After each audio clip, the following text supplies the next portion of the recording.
Chapter 39, 39 Sick. 39 Sick. If Pons Benet had really entered Naroka's house to take away her hair and nails, there's a high chance that Naroka had been murdered by a relative. After all, Naroka had a good reputation and was the pillar of the entire family. Furthermore, she was relatively healthy, both physically and mentally, so it was unlikely that she had committed suicide. Lumian quickly came up with a series of speculations. But if Naroka had really been murdered by a relative, what was the reason? Seeing that her brother was deep in thought and hadn't spoken for a long time, Aurora thought that he was frightened by the idea of humans turning into sheep and someone from the Berry family dying from murder. So she comforted him gently. Although the matter is serious, it doesn't affect us yet. I need to reflect on such matters. It's easy for you to panic when you encounter something similar if you're always prohibited from coming into contact with real mysticism. The frequency of supernatural events has been increasing in recent years, and I can't be by your side at all times. You'll grow up and have your own life. Lumian inwardly retorted that he had never heard of someone having to leave the family when they grew up. He could feel that Aurora's attitude toward him coming into contact with mysticism had loosened up due to the matter of humans turning into sheep. If I work harder, I can directly tell her that I've become a beyonder. Lumian thought, but before he could speak, Aurora had already made her decision. Go pack your bags now. We'll leave Cordu immediately using Novel Weekly's invitation. We're really lucky. They sent us a telegram at the critical moment so that we can leave openly without being suspected. When we're on our journey, I'll teach you some true mysticism, but don't even think about becoming a beyonder. It's too dangerous. Lumian silently muttered to himself, we're not lucky. I sent the telegram because I discovered the problem. We only received a reply in this cycle. But he was pleased that his sister was still the same decisive person. Although he didn't think they could successfully leave Cordu village or escape the loop, he had to try. Aren't we going to save those 3 sheep, 3 people? Lumian asked. Aurora shook her head. This could trigger a conflict between us and Pierre Berry, and I'm not sure how strong he is or how many helpers he has. It's too dangerous to save others without knowing anything. It's better to let the officials do it. This is their duty. When we reach Dirige and buy steam locomotive tickets, we'll send an anonymous letter to the officials and let them handle it. But what if they don't believe us? Lumian deliberately pressed. Aurora smiled. In terms of mysticism, you are indeed illiterate. In the letter, we'll describe the matter of turning people into sheep clearly. They will naturally find professionals to perform divination. Even if they don't obtain any detailed revelations, they will discover that there's something abnormal about Cordu. Got it, Lumian said, and he went upstairs to pack his bags. Not long after, the siblings each came down with a brown suitcase. Aurora looked out the door and said, let's go to Madame Puali's and borrow her carriage to reach Dirige as quickly as possible. An ordinary person had to walk an entire afternoon from Cordu village to Dirige. As a hunter, Lumian didn't need to, but in Aurora's eyes, he wasn't a beyonder yet. After hesitating whether he should take the opportunity to confess to his sister, he realized that it was impossible for him to escape from Cordu. He might as well take the opportunity to search Madame Puali's house for clues. Lumian tersely acknowledged, will do, and reached out to take his sister's suitcase. With 2 pieces of luggage in hand, he headed for the door. Aurora nodded in satisfaction and relief, but then she said in puzzlement, your strength has increased. You're carrying it so easily. She subconsciously wanted to raise her right hand and rub the sides of her eyes, but Lumian had already left. She could only give up and quickly follow. On the way to the administrator's residence, many villagers saw Aurora leaving with her luggage and asked about the situation curiously. Aurora, who had a valid reason, was very calm about this. On the other hand, Lumian came up with 7 or 8 stories to deal with the different villagers, something about Aurora getting the Intis Legion of Honor medal and going to Trier to be honored, something about him being specially recruited by Trier Normal College and being able to be matriculated, or something about Aurora going bankrupt from investing in stocks with her creditors about to come knocking on her door, leaving her with no choice but to flee to other places. The ignorant villagers were stunned when they heard this, but thanks to Lumian's reputation, they chose not to believe him after coming back to their senses. Not long after, the siblings arrived in front of the black building that had been transformed from an ancient castle.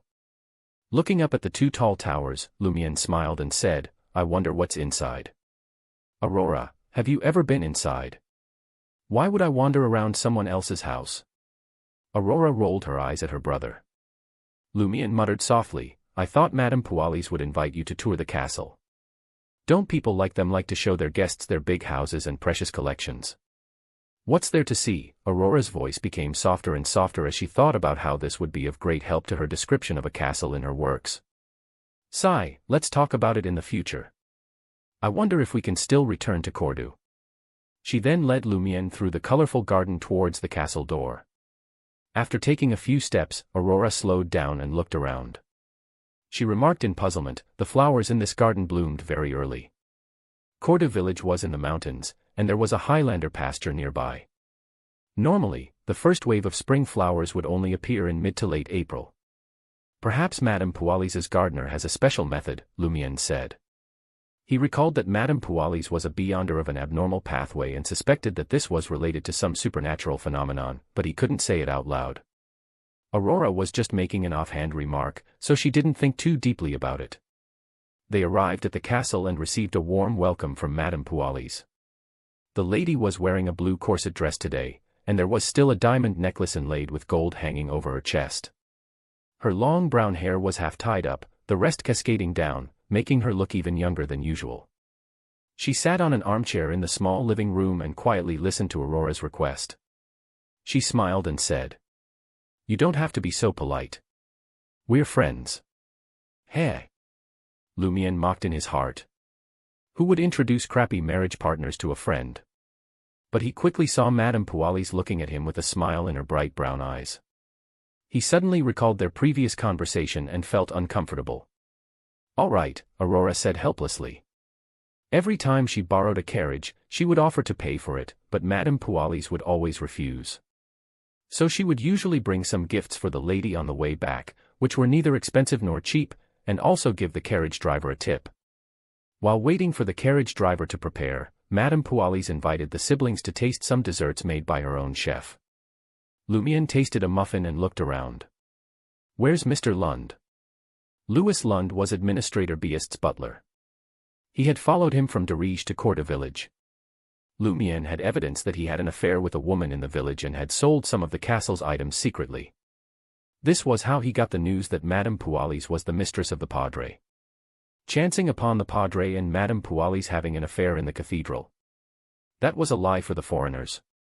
At this moment, Lumion was looking for Louis Lund to curse him, saying, You son of AB*TCH, why didn't you tell me that Madame Pualis is a warlock? Madame Pualis sighed. Louis is sick. He's resting in his room. Sick. For some reason, Lumion felt that there might be a problem. While his sister was chatting with Madame Pualis, he excused himself to go to the washroom, walked out of the living room, and went straight to the stairs. This castle was huge, and the couple didn't bring many servants with them. It looked empty everywhere, and one could even hear echoes when walking in certain places. This gave Lumion better conditions to infiltrate. Relying on his powerful senses, he easily dodged a valet and a maid. With light footsteps, he arrived at the second floor and found Louis Lund's room. He was in no hurry to knock. He turned his head and pressed his ear to the wood. Ah! Ah! Sounds of a man screaming in pain came from the room. Is he really sick? It sounds quite serious. Lumion thought for a moment and walked to the side. He opened the door of the other servants. Administrator Beast and Madame Pualis lived on the third floor. After darting into the room, he gently closed the wooden door, took a few steps to the other side, and pushed open the glass window. Lumion looked down and saw that no one was around. He immediately propped himself up with both hands and nimbly flipped over, hanging on the outer wall of the castle. Then, he leaped lightly like a wild cat and silently landed on butler Louis Lund's windowsill. Lumion stood at the edge of the glass window, turned his body, and secretly looked into the room. He saw Louis Lund lying naked on the bed, his belly bulging, giving the impression that he might burst at any moment. Seeing that the butler's black hair was drenched in sweat and his face was grimacing with pain, Lumion couldn't help but frown when he heard his tragic cries from time to time. What kind of illness is this? It looks scary. A stomach can actually grow so big at this moment. A woman in her 40s stood beside Louis Lund's bed. She had brown hair and brown eyes. She was pretty and didn't have many wrinkles. She wore a grayish-white dress and was shouting excitedly at Louis Lund. Soon, soon. What's happening soon? Just as this thought flashed through Lumien's mind, he heard a scream and saw something holding up Louis Lund's stomach. In the blink of an eye, that spot had burst open. Louis Lund's stomach had burst. A small, bloody hand reached out. It's born. It's born. The woman shouted happily. She then leaned down and took out a wrinkled, dirty, and bloody baby from Louis Lund's stomach. Lumien was stunned. Chapter 40, 40 on the carriage. 40 on the carriage. Compared to the time loop and humans becoming sheep, the scene in front of him was no less shocking. It made Lumien feel as though his eyes, mind, and spirit had been severely tainted. If he had known beforehand that he would witness such a thing, he would definitely have abandoned his actions. What the F***ck is going on? Louis Lund is clearly still a man. Whose child is he carrying? The administrator's? Or Madame Puali's? Is this the world of mysticism? Aurora didn't let me come into contact with this for my own good for a moment. Lumien's thoughts were disordered, and his mind was in a state of chaos. He wished he could dig out his eyes and forcefully forget what he had seen. Wah! Wah! Wah! The baby that Louis Lund had given birth to cried out, making the filthy delivery room instantly have a holy aura. This was the beauty of a new life. Lumien, who was hiding outside the window, directly experienced the joy of human origins. Of course, besides that, the strange, absurd, dirty, and disharmonious feeling became even more obvious. Lumien finally came back to his senses and subconsciously looked into the room again. The baby had already been placed on a white silk cloth beside Louis Lund by the woman in the grayish-white dress. The baby was a boy, and there was more blood than milky white fat, but other than that, there was nothing abnormal. He looked like an ordinary newborn. Lumien observed for another 2 seconds and realized that the baby boy's 10 fingers were bent. His nails were very long, like the claws of a bird. Just now, he had used these hands to rip open Louis Lund's stomach. Louis Lund, on the other hand, lay in a semi-conscious state. The wound on Louis Lund's stomach had yet to be stitched up, and blood kept seeping out. One could vaguely see the intestines pressed to the side and a strange, bird's nest-like thing covered in a flesh-colored membrane.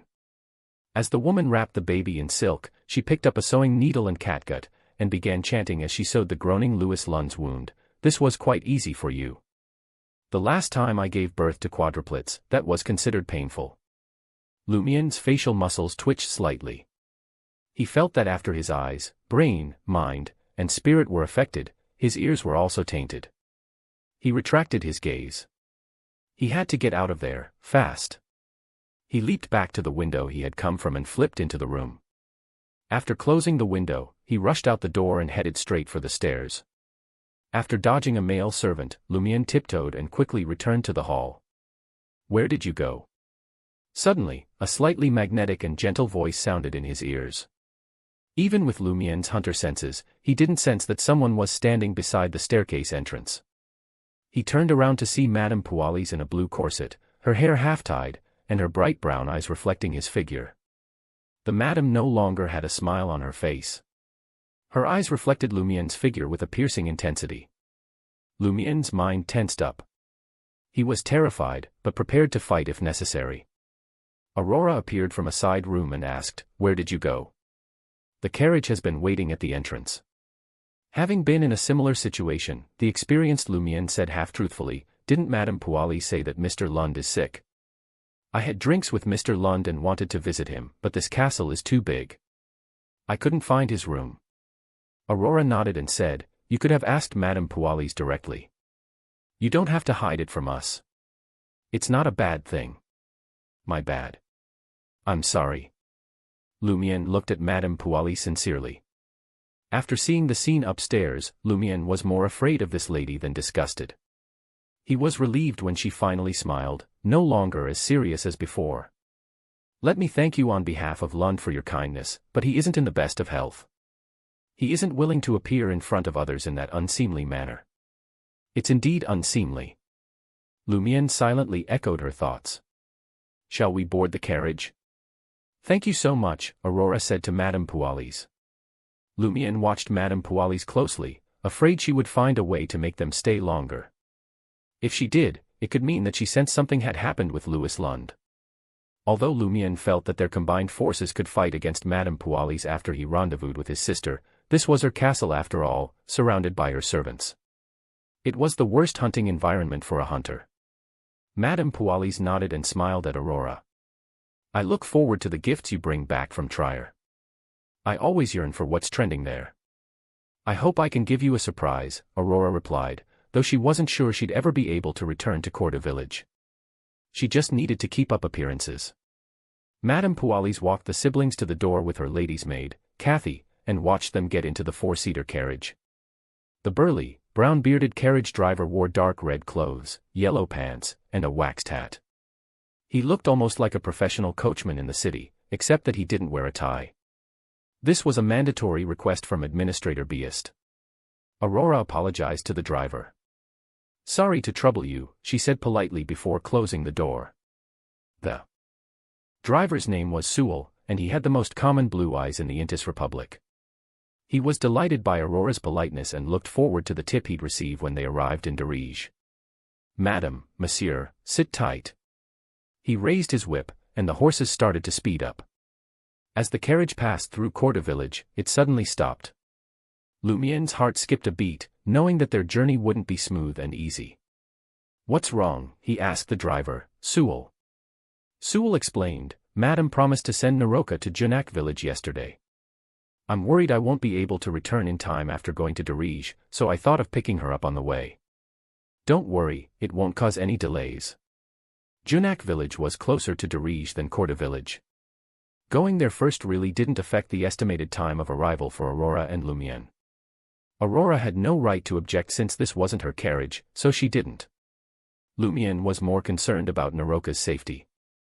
In the previous cycle, she had died under suspicious circumstances, possibly at the hands of a relative. It was related to the Padres group. Sewell went into Naroka's house before helping her out. Naroka was different from usual. She was dressed in a long black dress with exquisite patterns and a dark bonnet. Her sparse, pale hair was carefully combed. Hey, my little cabbages, where are you going? Naroka asked happily as she got into the carriage.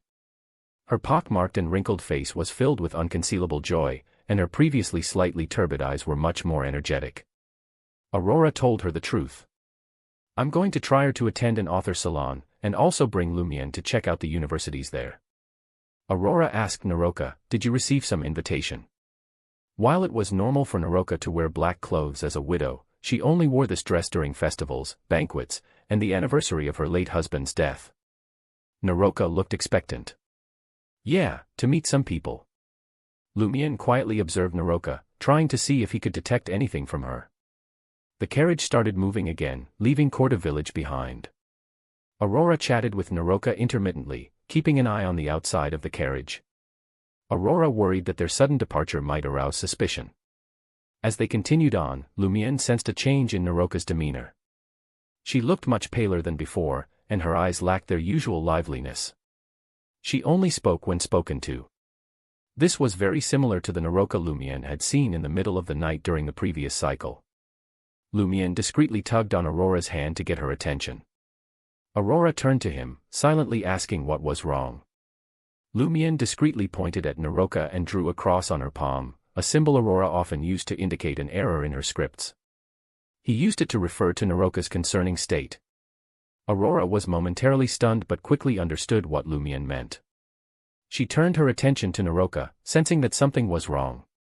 Aurora raised her hand to massage her temples, causing her light blue eyes to darken and become deeper. With just a glance, Aurora's golden brows furrowed, and she leaned back slightly as if she had been hit by something. She closed her eyes and rubbed her temples, as if she was feeling tired and in pain. When she opened her eyes again, Aurora turned to Lumion and said, when we reach Dirige, you must stay close to me. No matter what happens, don't leave my side. Her tone was serious, and Lumion understood immediately. He knew that if something happened, he had to follow his sister closely. She would take care of it. He nodded solemnly and decided to tell Aurora about his recent Beyonder powers later. Aurora turned her attention back to Naroka and asked, "Are you really going to Junak, or somewhere else?" She was worried that an unexpected stop might make things more complicated. It was better to anticipate any developments and not fight in an environment the other party was expecting. Naroka's gaze was vacant as she replied in a deep voice, "No, I'm not going to Junak. I want to go to Paramitha." As she spoke, Lumion noticed the outside of the carriage window darkening abnormally. Chapter 41, 41 Undead. 41 Undead. What's Paramitha? Lumion was alarmed as he quickly turned to look out the window. But what he saw outside was not what he expected. Instead of mountains, pastures, and trees, he was greeted by a desolate wilderness. The pale white clouds in the sky blocked out all the sunlight, casting everything in shadow. In the wilderness, strange figures roamed about. Most of them wore white linen clothes, with pale blue faces, empty eyes, and agape mouths, looking anything but normal. Lumion watched in horror as some of the figures ran crazily towards the edge of the wilderness, while others stumbled towards them from the other side. It was as if they would never stop, doomed to wander aimlessly forever. At the edge of the wilderness, near a cliff, he could make out dark monsters with long horns and humanoid bodies, grabbing the white-clad figures and throwing them over the edge. Suddenly, a blood-curdling scream pierced the air, right into Lumion's and Aurora's ears. The sound of hooves echoed through the wilderness as a tall figure in full black armor rode a white horse. The horse was so thin that it looked like it had only skin and bones left. The rider moved slowly at times and galloped back and forth at others, as if shepherding sheep. Lumion's eyesight was sharp, and he could see the rider clearly from afar. Inside the helmet that shone with a metallic luster, two deep red rays of light flickered like flames. A hideous wound on the rider's neck extended all the way to their navel, almost splitting them in half and dragging out their pale white intestines. Without any need for further evidence, Lumion knew who it was, a Death Knight. It was a creature that often appeared in Intision folklore. Suddenly, the carriage they were in came to a stop. Naroka silently opened the door and stepped out. Her pale face, empty eyes, and numb expression were starting to resemble the figures in white linen clothes that Lumion had seen earlier. Aurora turned to him and said in a deep voice, "This place is filled with undead. You must stay by my side at all times." As she spoke, she took out a gold brooch and fastened it to her clothing. Aurora took out a handful of grayish-black powder from her pocket with her other hand. Lumion leaned forward to look at the carriage driver and realized that Sewell had become like Naroka, pale-faced and empty-eyed, slowly walking deeper into the wilderness as if he had been dead for a long time. He said quickly to Aurora, "Grande sir, I'm already a Beyonder. You deal with these undead. I'll drive the carriage and get us out of here as soon as possible." He knew he couldn't fight the undead, so he could only be a temporary carriage driver. But if the Death Knight showed up, he would do his best to block it. Aurora was taken aback by Lumion's sudden transformation, but quickly regained her composure. She reminded him, "Check the horse's condition." Lumion looked ahead and saw that the horses were motionless, with their flesh and blood seemingly extracted, leaving only withered fur and skin wrapped around their bones. "The horses are dead," he reported back to Aurora. Suddenly, the undead caught a whiff of the living and rushed towards the carriage, trying to enter. "XXX," Aurora uttered a word in a language Lumion didn't understand. As soon as Aurora spoke the word, the golden brooch in front of her lit up with a violent but not stimulating golden light.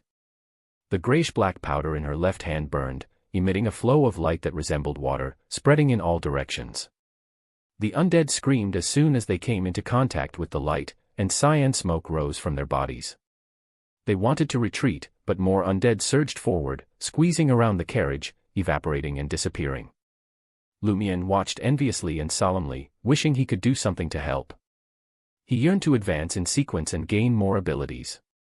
But the powder in Aurora's hand was about to run out, and the undead were still coming, ignoring the ones that had already been destroyed. Lumion knew they couldn't stay there forever. "We can't stay here. Let's make a run for it." No matter how many materials his sister had prepared, she couldn't deal with so many undead. The Death Knight and the creatures that looked like demons were still out there. Their best chance was to use what resources they had left to escape from the wilderness known as Paramitha. Aurora nodded and said simply, "Follow me." The moment she finished speaking, the grayish-black powder in her palm vanished into thin air, and the desolate surroundings were engulfed by the undead. Aurora wasted no time and retrieved another handful of materials, igniting them with the golden brooch before her. The materials combusted, creating a dazzling golden light that decimated the approaching undead. Their agonizing shrieks echoed through the wilderness before they disintegrated into nothingness. Aurora leaped off the carriage with Lumion hot on her heels, sprinting towards the nearest edge of the wilderness. Suddenly, a hand jutted out from the golden blaze, snatching Lumion's arm. Lumion's instincts kicked in, alerting him of the imminent threat. He pivoted his forearm and delivered a swift blow to the hand. Pa! It felt like he had punched a block of solid ice. A shiver ran through his body, rendering him immobile for a moment. Lumion's teeth clattered as he caught sight of the hand's owner. It was another undead clad in white linen, but it donned a mask made of white paper over its face. The figure disintegrated slowly under the golden light. The peculiar undead lunged towards Lumion, but before it could make contact, a beam of pure, holy light descended upon it. The masked undead halted in its tracks, burning fiercely before dissolving into black vapor. "Keep moving," Aurora shouted, withdrawing her hand from the golden brooch and darting forward. Lumion shook off the cold and picked up his pace to follow his sister. The duo relied on the grayish-black powder and warlock spells to traverse the wilderness. The golden light eradicated countless undead garbed in white linen. Unfortunately, Aurora couldn't simply rely on one material to stuff every bag. As a warlock, she had to anticipate various scenarios. Before long, the bag containing the sunflower powder was empty, and they were still hundreds of meters away from the wilderness's edge. The undead horde seemed never-ending. What frightened them even more was the Death Knight's approach. The horse-mounted knight had sensed the turmoil and was galloping towards them. Aurora's expression changed several times in the golden light. She slowed down, gritted her teeth, and spoke urgently to Lumion. "When I shout 3, run towards the edge of the wilderness and don't look back." Lumion opened his mouth to protest, but Aurora cut him off. "Don't worry, I'll follow you. If you stay, you'll only interfere with my use of a powerful spell and slow us down when we try to escape." As she spoke, Aurora removed the golden brooch from her chest and handed it to Lumion, giving him instructions. "Focus your spirituality and extend it to this brooch. Repeat this word when you're running, XXX. Lumion didn't understand the word, but he committed the pronunciation to memory. As soon as he took hold of the golden brooch, he felt a warm light envelop his body, banishing his dark thoughts and slowing down his racing mind. Instinctively donning the brooch, Lumion concentrated his thoughts according to his sister's directions, extending his spiritual energy. Seeing that the grayish-black powder in her hand was running low, Aurora retrieved another material and shouted out, 1, 2, 3. In order to avoid slowing down his sister, Lumion sprinted wildly towards the edge of the wilderness, shouting the word Aurora had given him with all his might. XXX. The golden brooch emitted a golden, radiant glow, illuminating Lumion as though a miniature sun was hanging on his chest. The undead in his path instinctively avoided him. Thud thud thud. As he ran, Lumion couldn't shake his worry for his sister. He cast a glance back at Aurora, who remained in her spot, surrounded by a cloud of black gas. The undead were drawn to the gas, abandoning Lumion to swarm towards her. Lumion wasn't a fool. When he saw this scene, he understood that his sister was lying when she said that she would follow him. "Aurora!" he shouted, halted abruptly and spun around, running back towards his sister. Aurora looked back and saw that he had stopped. She hurriedly shouted, "Are you stupid? Run!" Lumion didn't say anything and ran towards Aurora. The undead parted before him, clearing a path under the golden light of the brooch. Seeing this, Aurora lowered her head and cursed softly, "What an idiot." She then took out another iron-black substance and sprinkled it on Lumion, causing him to be pushed to the edge of the wilderness by an invisible force. He struggled to break free, but he was in midair with no point of leverage. "My stupid brother, live well," Aurora whispered with a melancholic smile before the black aura consumed her completely. She was directly exposed to countless figures and the Death Knight. "Aurora!" Lumion's eyes bulged with terror, his skin and eyes turning red with blood vessels. However, he was still pushed to the edge of the wilderness. But suddenly, all the undead stopped in their tracks. Something was happening in the distance. Aurora sensed the shift and looked up in shock. She saw an open carriage passing by, pulled not by horses, but by two demonic creatures with goat horns.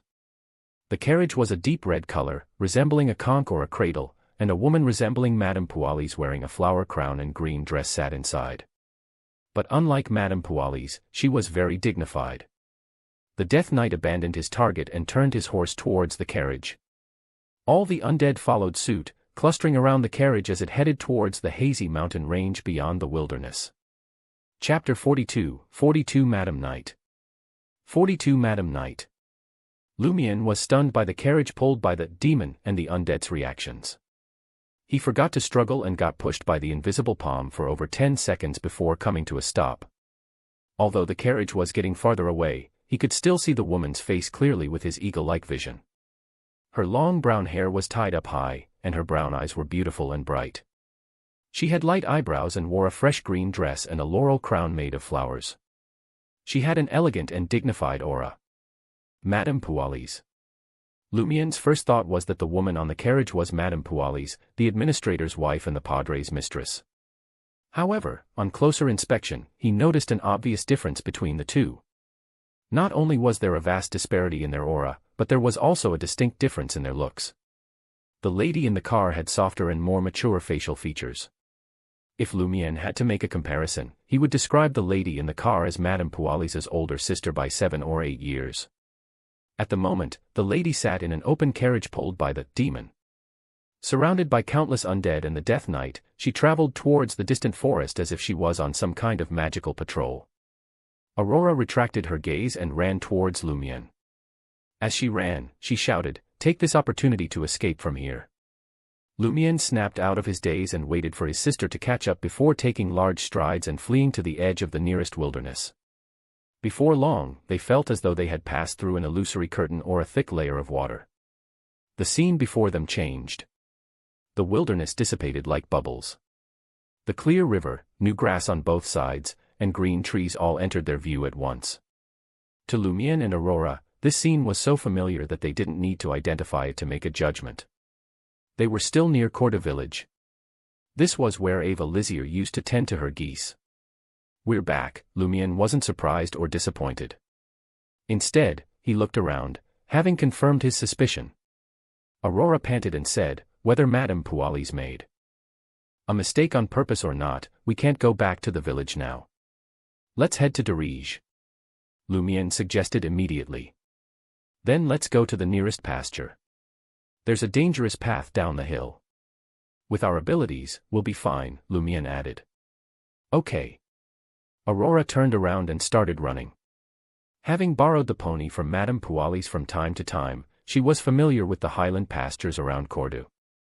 Lumion followed his sister closely, both glad and terrified at what had just happened. He didn't expect Madame Pualis to be so powerful that she could have so many undead, the demon, and the Death Knight chase after her. Of course, it might not be Madame Pualis. As she ran, Aurora slowed down. Her breathing became heavier, and her gasping became more and more pronounced. "What's wrong?" Lumion still had plenty of energy. This was one of the benefits of being a hunter. Aurora stopped and panted heavily. "I'm exhausted. The spellcasting took up a lot of my energy." Lumion said without hesitation, "Then I'll carry you." "I'm not tired yet." They were in a dire situation, and time was of the essence. Aurora nodded, went behind the squatting Lumion, and leaned on him. Lumion first took off the brooch in front of him and returned it to his sister. Then, he straightened his body and ran again. "Is this a mystical item?" Lumion still had the energy to ask. Aurora was taken aback for a moment before she chuckled. "Looks like you know quite a bit. This is indeed a mystical item. I call it the Integrity Brooch. It can create holy sunlight or help me ignite materials to help me use a mystic technique to deal with ghost-type creatures. However, wearing it for too long will cause people to become fanatical.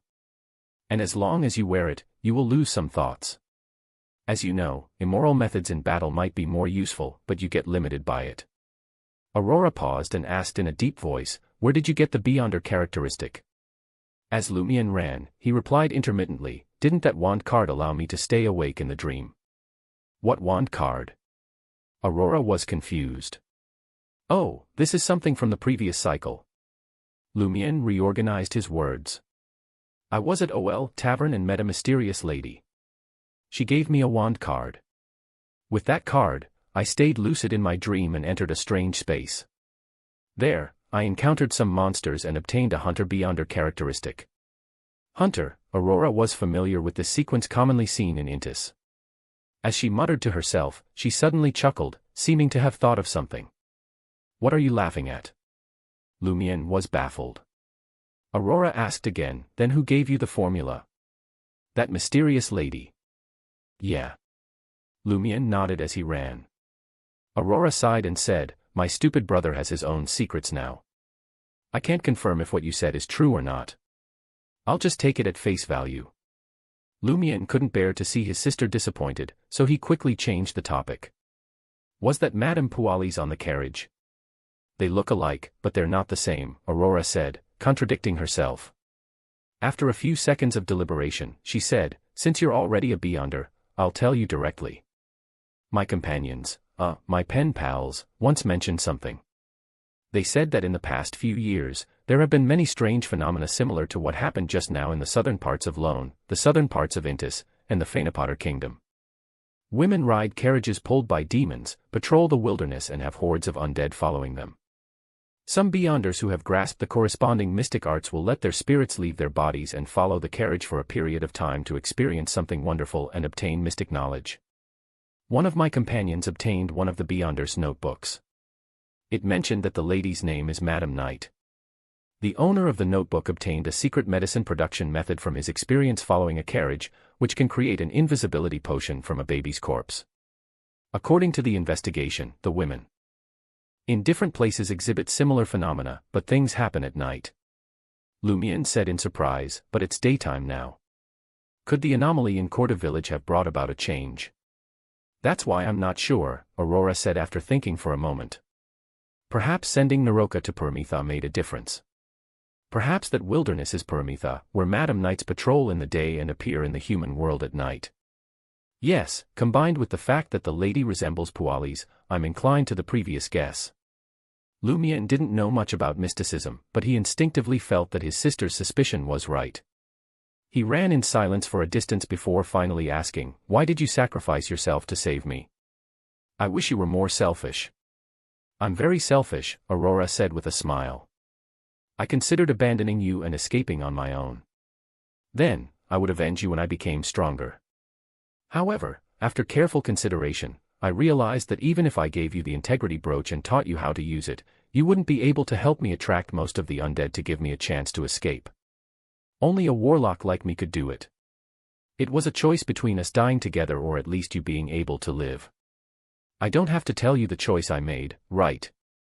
Making such a choice isn't as easy as how you make it sound. Lumiere could accept it rationally, but not emotionally. He said gloomily, we might as well die together. You can't die. Who'll bring me back if you're gone? Anything's possible in the world of mysticism, lectured Aurora to her brother. That's why I said all those sappy lines. So you'll remember to work hard and bring me back. That's true. Lumiere gradually agreed with his sister's choice. After running for a while, they saw the nearest highland pasture. Lumiere, who had been carrying Aurora, clearly felt tired, but he didn't stop to rest. He mustered his remaining strength and rushed to the hill covered in green grass. There were many livestock pens and shacks here. The former was surrounded by rocks and tree branches. The ground was compacted soil and flattened feces. There was a long and narrow exit at one end that could only allow one sheep to pass through. The latter was similar to a primitive tent. Stones were first used to build a circle of low walls, leaving a door and a smoke vent. Then, a row of grates were built against the low walls. The bottom half of the grates was buried in the soil, and the upper end supported a wooden structure. On the wooden structure was a roof made of grass and mud. This was where the shepherds lived. The environment was very harsh. Lumiere no longer carried Aurora and led her all the way to the other side of the hill. The dangerous path was hidden below. Looking at the path that required her to jump 7 to 8 meters off a cliff, Aurora said to Lumiere, although you can climb this now, don't waste time. I'll fly you down. All right. Lumion wanted to see what kind of changes would happen if he left Cordu. Aurora grabbed Lumion's arm with one hand and sprinkled silver dust with the other. The two of them floated up at the same time and slowly flew down the cliff. In midair, Lumion suddenly felt a pain in his head, as if someone had hit him heavily. Aurora had a similar reaction. Lumion's vision quickly turned black as he felt everything shatter. Lumion jolted awake and saw the familiar sights of the table, chair, bookshelf, and wardrobe. Back to square one. He got off the bed thoughtfully and went downstairs. As expected, he found Aurora in a light blue dress, preparing dinner. "Aurora, what's the date today?" Lumion asked. Aurora glared at him. "Call me Grande, sir. Are you still not fully awake? It's the 29th today." Chapter 43, 43 franc. 43 franc. As expected, the loop has repeated. Lumion wasn't surprised to hear Aurora's answer. This was the third cycle he could recall. Combined with his own experience and the mysterious lady's pointers, he had a preliminary conclusion. The time limit for the loop is until the 12th night. The spatial range of the loop is Corda village and its surroundings. Characters in the loop are restricted from killing the Padre. These are the three key points of the loop. At this thought, Lumion looked at Aurora and asked thoughtfully, "Grande, sir, if you wrote a novel about a time loop, where would you put the key to undoing it?" Aurora looked Lumion up and down in confusion. "You suddenly asked such a question and even called me Grande, sir, obediently. Did you come up with a new story to deceive others?" "I guess so," Lumion replied sincerely. Aurora frowned and thought for a while before saying, "From a novelist's perspective, or rather, from the perspective of normal logic, the most critical part of the cycle is definitely the final scene. This is because it is both the end of this cycle and the beginning of the next cycle. It is the button that connects the end and the beginning. Without it, there is no way to turn the flow of time in a straight line into a closed circle. Think about it. The loop reverses, so there will always be a first time. Something must have happened at the last moment to cause time to restart." 12th night. Lumion agreed with his sister's guess about the 12th night. He nodded and asked, "Then why can't the most critical part be the first day of the loop? Shouldn't we ask why the loop starts at this moment?" Aurora chuckled and said, "Making a short story to deceive a few people temporarily is your forte, but when it involves this kind of content that requires strict logic and rich knowledge, you aren't capable of it. The reason why the first day of the loop is the first day is perhaps due to the power or energy that causes the loop. Proceeding past the last day will end up overlapping this day. This is like why a loop probably doesn't cover the entire world, but some localized area. It's not that it doesn't want to, but it's incapable of doing so." Lumion had actually considered this possibility. He just hoped that his knowledgeable sister would come up with a different answer. Aurora thought for a moment and added, "If the loop is not a completely closed circle, where there is still interaction between those inside and outside the loop, for example, information inside can be transmitted, and people outside can enter but not leave, the first day of the loop might start from the day the outsiders happen to enter, so that when the loop is repeated, they don't have a position. Of course, it can also compel the outsiders to do something they will do subsequently on the originally eventless first day. There are too many ways to make up similar stories." Lumion's eyes lit up when he heard that. He wanted to praise his sister loudly. He suspected that the entry of Leah, Ryan, and Valentine caused the cycle to start on the afternoon of March 29th. If that was the case, the 12th night might have already turned into the 10th or 9th night. Of course, it might also have originally been the 13th night that turned into the 12th night due to the intrusion of the outsiders. These were all possibilities that Lumion needed to verify himself. He completely agreed with his sister's deduction. He believed that something must have happened on the 12th night to cause the loop to happen. Only by figuring out what happened at that time could he find the key to undoing the loop. Therefore, Lumion decided not to trigger any abnormalities in this cycle. He also found an excuse not to join the procession and stay until the 12th night. But he couldn't do nothing. Time wouldn't allow it. Unless Lumion broke out of the cycle after experiencing the 12th night, he would have to make the best use of time for the next cycle. A complete cycle lasted 12 days. After that, the probability of the outside world discovering any abnormalities in Cordu would increase exponentially. Lumion had, at best, One complete cycle or less to resolve the problem. If he wanted to stop the abnormality in one cycle, he needed to have enough information and a sufficient understanding of the entire village. Lumian couldn't help but mock himself. Not only do I have to avoid triggering the abnormality, but I also have to investigate the problem. What was the difference between this and a clown walking on a tightrope at the edge of a cliff? Wanting both wasn't something good. Aurora saw that he didn't speak for a few seconds and seemed to be making up a story. She waved her hand and said, "I almost forgot to make dinner." "Wait a minute," Lumian said with a solemn expression. Aurora immediately clicked her tongue. "I smell mischief." Lumian said bluntly, "Aurora, grande sir, actually, we've already fallen into a loop." "Hey, you've just learned the trick and you're already using it on me." Aurora was both angry and amused. "I guess people need to be trustworthy at times." Lumian sighed silently. "Can you at least listen to the story I made up first? Why don't you score me while we're at it?" Aurora looked outside at the bright sky. "That works too." Lumian began from the time he met Leah and the other outsiders. He spoke as if he had a general outline, claiming that he had maintained his consciousness in the dream and entered a unique ruin. Through hunting monsters, he obtained a Beyonder characteristic and became a hunter. He didn't hide the matter about the thorned ring pattern that sealed his chest because it might involve the key to the time loop. He had seen the same symbol on the Padre, and killing the Padre had caused time to restart. At first, Aurora was still smiling, thinking that her brother had come up with a creative story.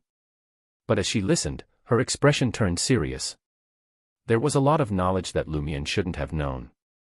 When Lumian said that he had become a Beyonder, Aurora raised her right hand and massaged her temples.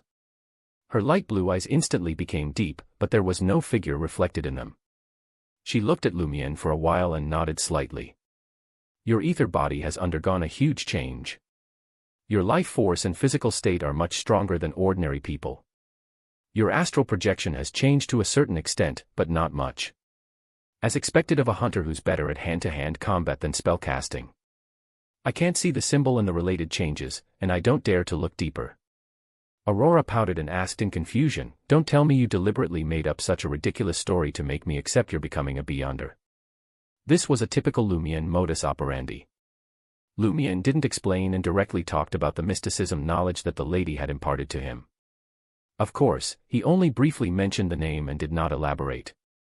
This was not because he was very moral and principled about not telling his sister before obtaining the lady's permission. Instead, the other party was clearly very powerful.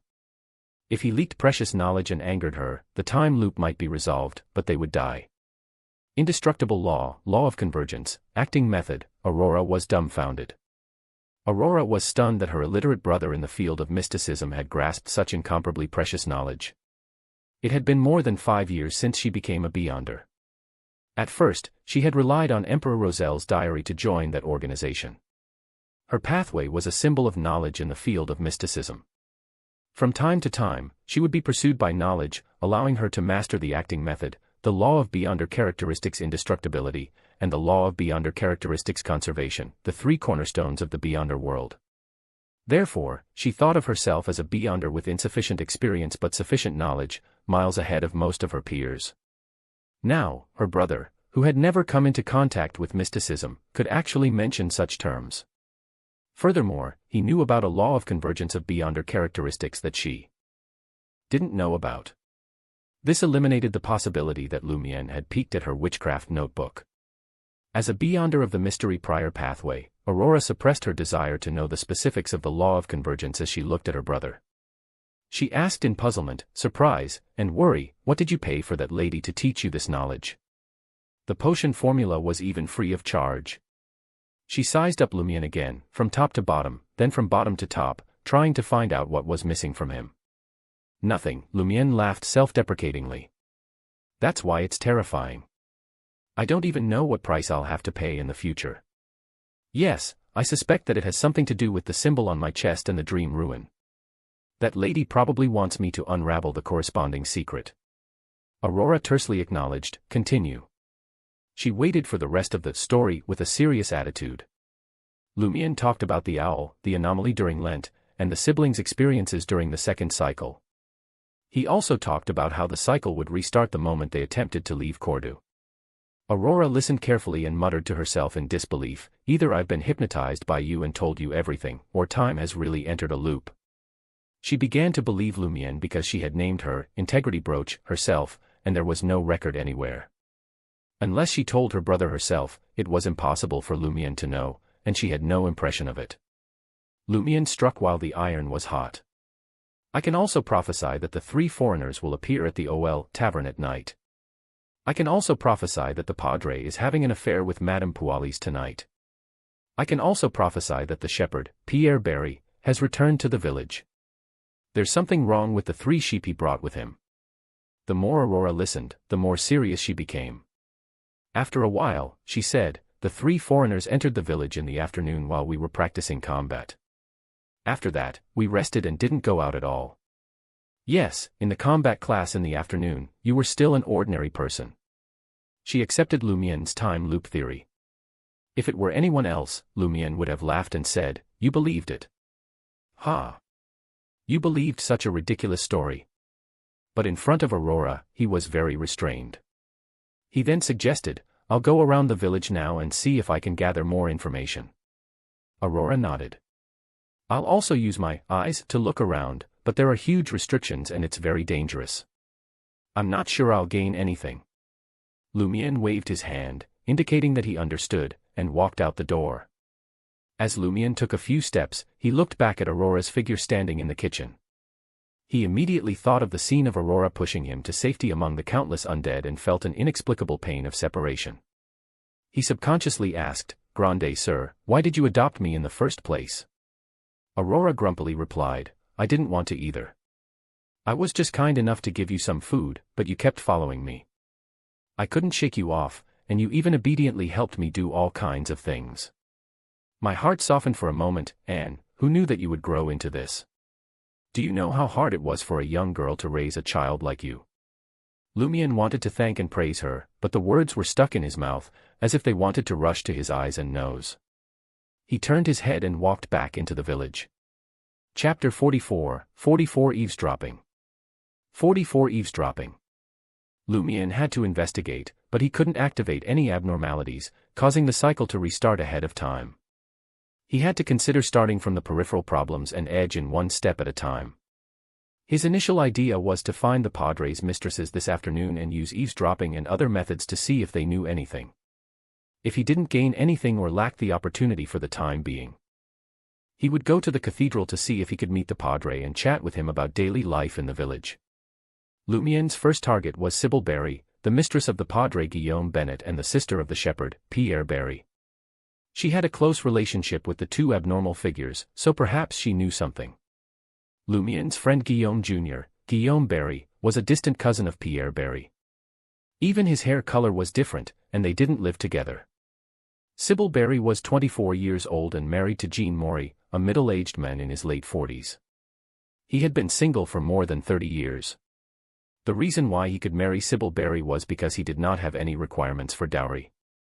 Lumiere suspected that the reason why she married him using only a small amount of assets was that she had already become the Padre's mistress at that time and needed a husband to be her illegitimate son's father. The Padre had secretly promised something. Although Intis was open-minded, and illegitimate children were common, many husbands or wives were still willing to take their spouse's illegitimate children under their wing despite being angry when they found out. After all, this was equivalent to having an additional free manservant or maid in the future. Furthermore, they didn't have the right to inherit any of the assets, but clergymen of the Eternal Blazing Sun Church weren't allowed to get married and have children. They often found fathers for their illegitimate children. Lumiere arrived at Jean Maury's house, a grayish-white short house at the edge of Cordu with only 1 floor. Behind the kitchen was the bedroom, and the other side was connected to the basement, serving as a living room and dining room. There was no washroom, they only built a shed at the back of the house. Lumiere entered without knocking, quietly coming to the side of the house and squatting under the bedroom window. At that moment, someone was sitting inside. Lumiere could hear their breathing and determined their corresponding height. Not long after, light footsteps came from the kitchen to the bedroom.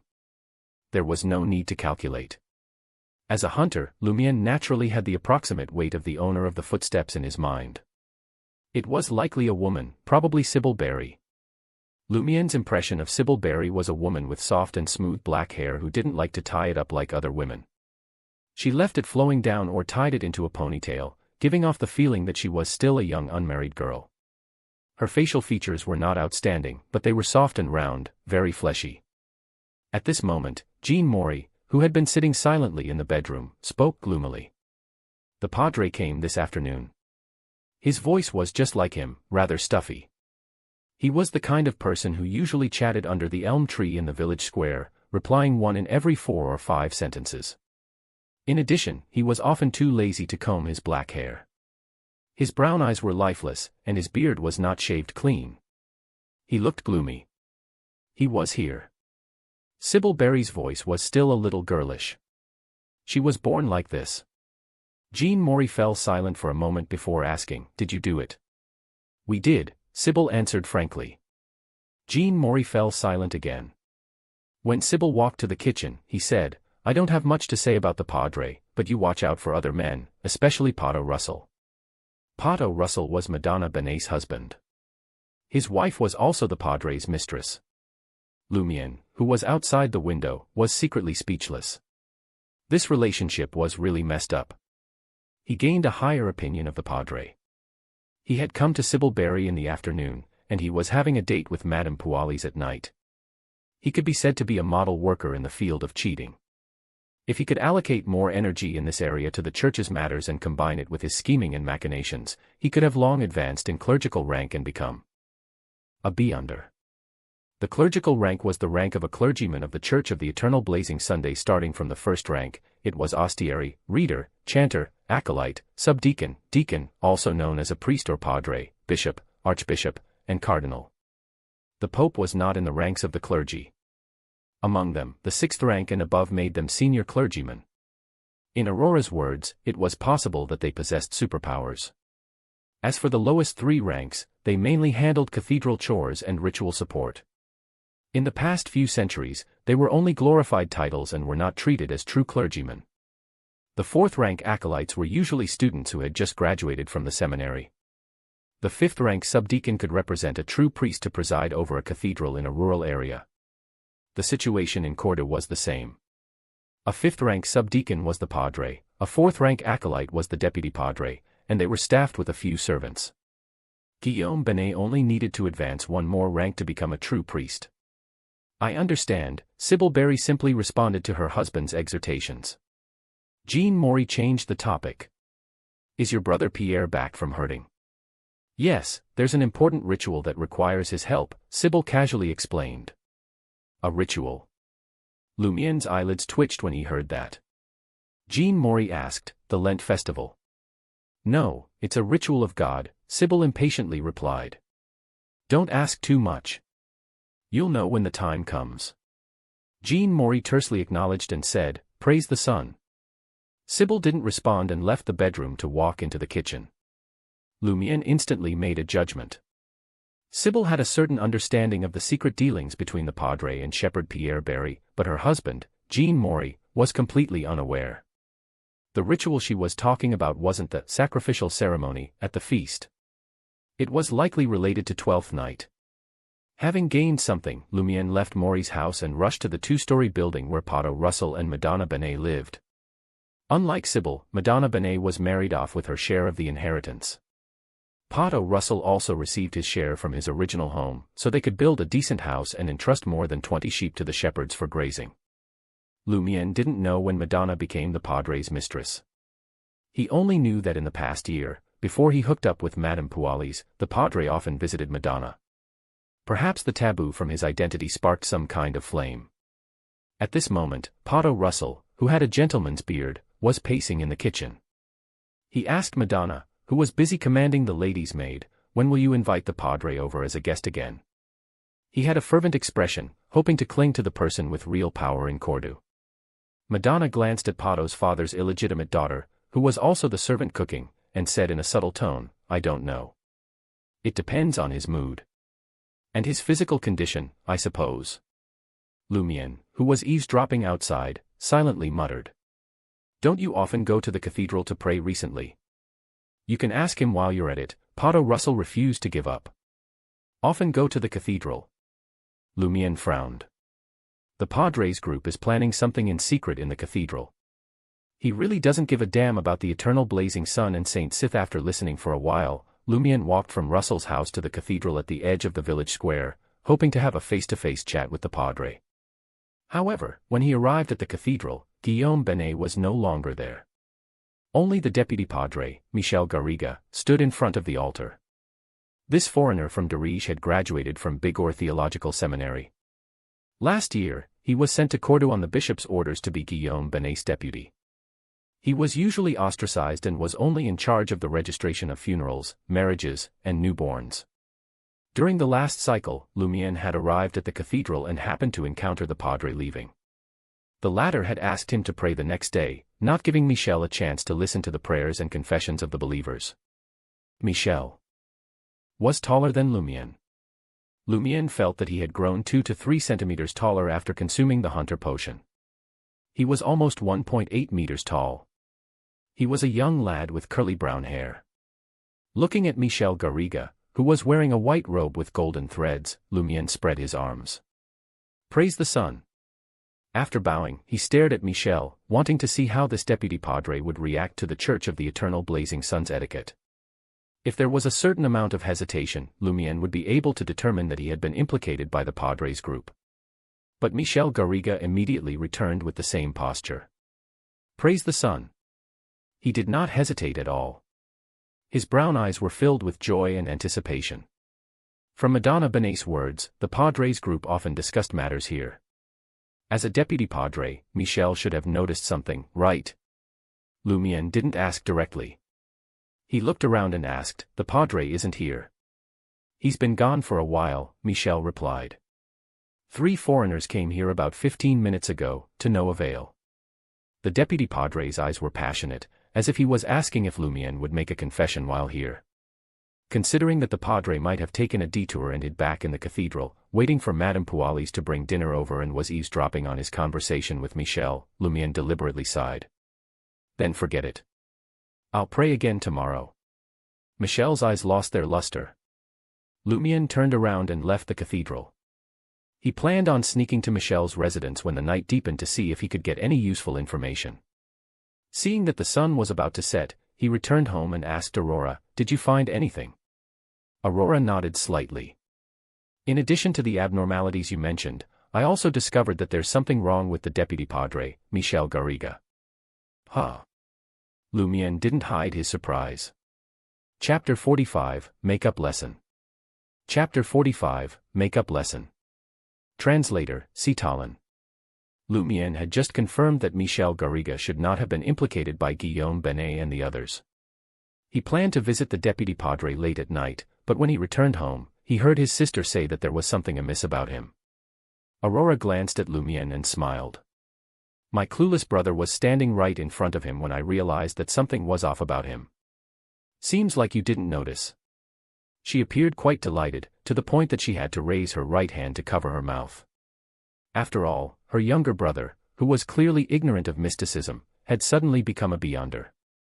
He had grasped a wealth of advanced knowledge and discovered that Cordoue was stuck in a time loop. Not only had she been useless as a sister, but she also found herself outmatched in mysticism knowledge. This made her a tad unhappy. Now, she had finally regained her dignity as an elder sister. Lumiere looked at his sister's smile and nodded. I didn't see anything unusual in his behavior.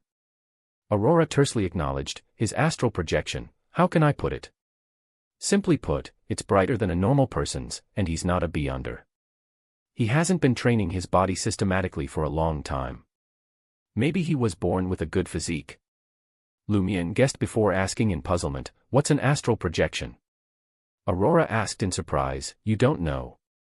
No, Lumiere shook his head.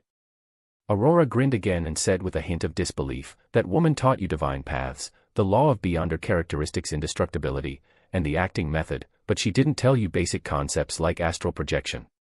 She was in a hurry, so she only focused on the main points. Lumiere defended the mysterious woman. Aurora smiled even more happily. Perhaps this basic mysticism knowledge is useless to unofficial hunters. You just need to track, set traps, and fight. She struggled to describe her brother's current state.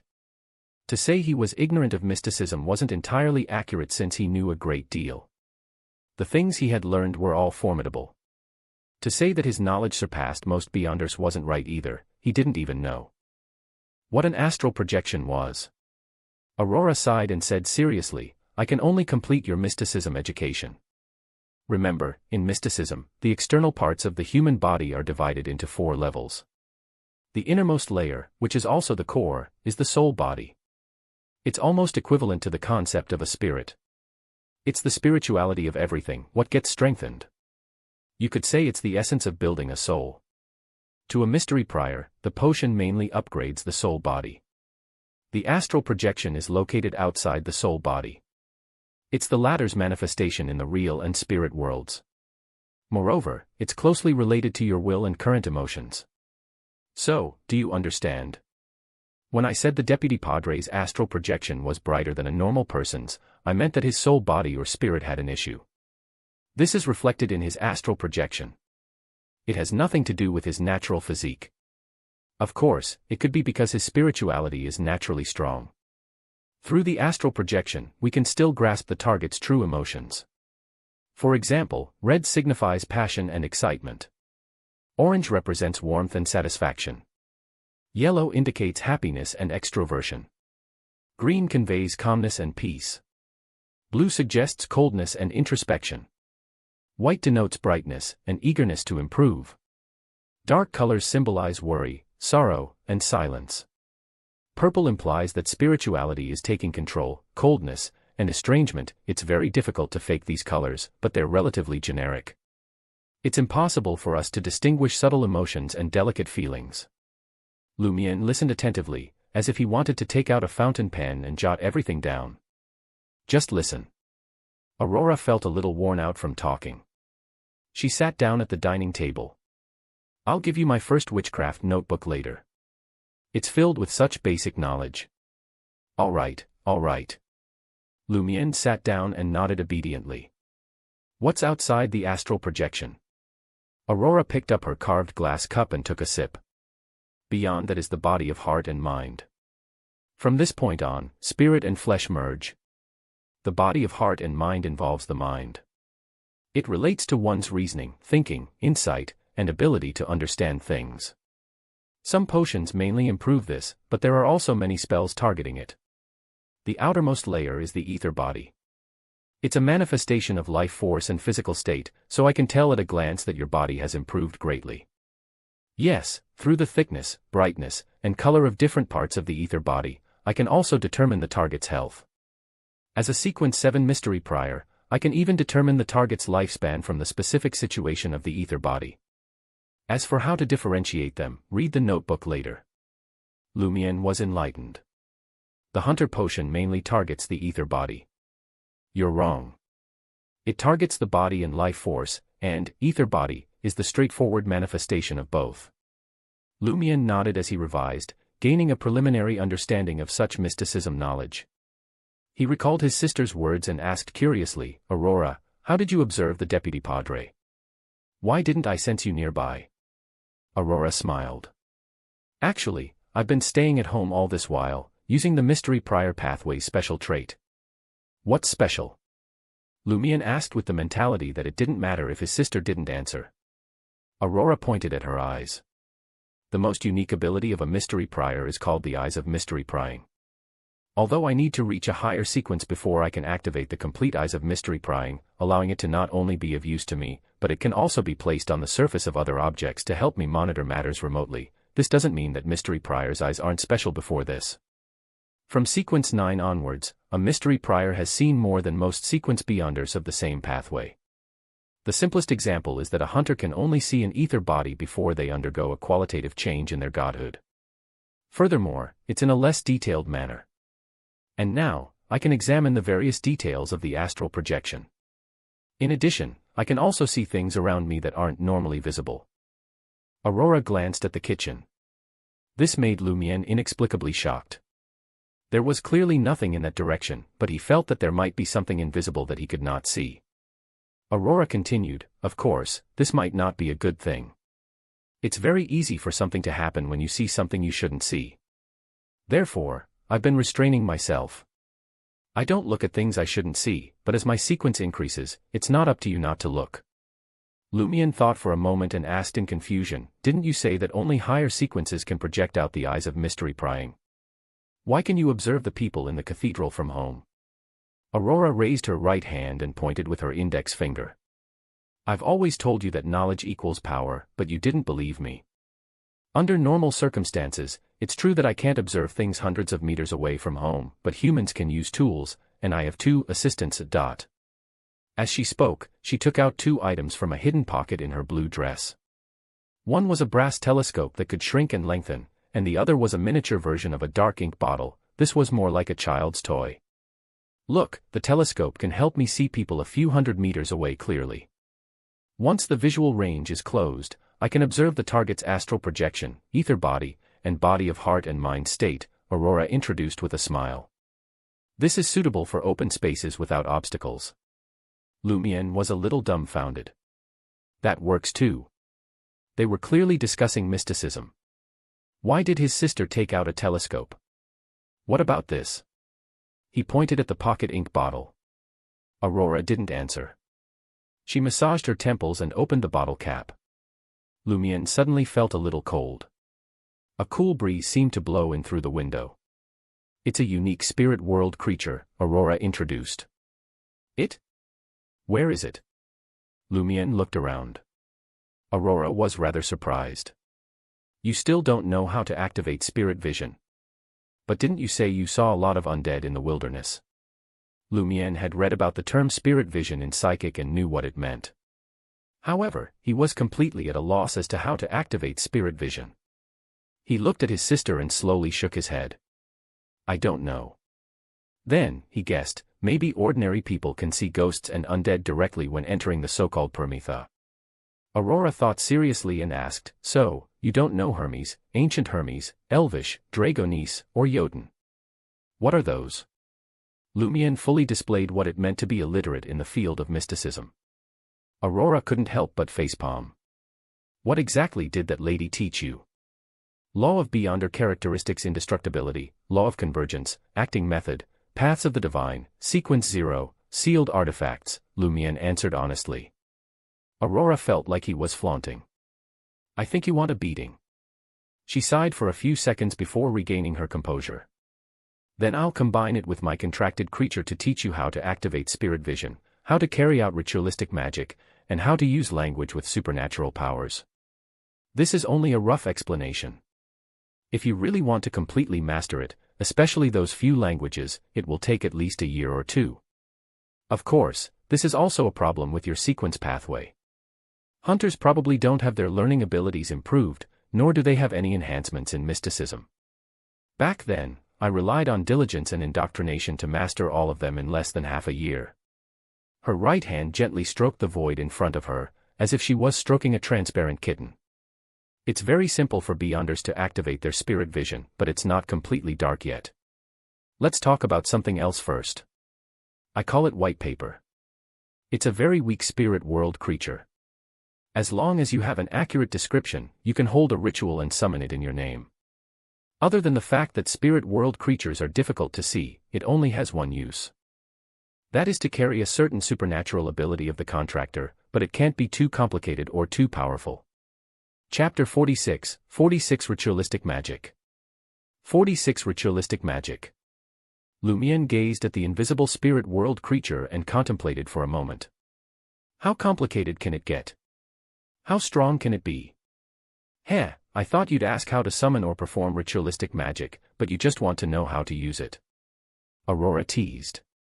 That might be a characteristic of the hunter pathway. You don't need to fully understand the principles, only consider how to apply them. Not waiting for Lumion's response, she pondered and said, I've tried. Not too complicated means it can only perform one action. Not too powerful means it can't surpass a mystery prior sequence 7 warlock spell. It's nice discussing this with Aurora. She has a habit of analyzing things both qualitatively and quantitatively, unlike someone who prefers vague descriptions. Lumion felt emotional hearing that. As he mulled it over, he stood up and helped his sister bring the food to the dining table. As they ate, he asked, "But I remember your spells often require materials. You can't carry white paper, right?" "Yes, that's inconvenient." Aurora grabbed a piece of fried trout and stuffed it into her mouth. After chewing and swallowing, she said, "Moreover, a warlock's spells can't be completed in one move. Even the simplest has 3 steps. First is concentrating spirituality, the second is outlining the symbol of the corresponding spell in the mind. This can also be replaced by reciting the incantation aloud. The third is using materials to cast the spell. The materials serve either as a medium or part of the spell. This does sound a little complicated. It isn't something the single-celled white paper can do. Lumiere knew he couldn't do it anytime soon. He'd need extensive training before he could cast spells proficiently. Aurora glanced at him. "Don't even think about it. It's impossible for you to be like me.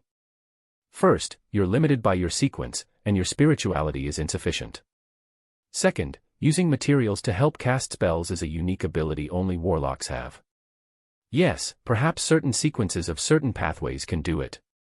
I don't know enough to make a definite judgment. However, once a hunter reaches sequence 7 and becomes a pyromaniac, they can use many fire-related spells.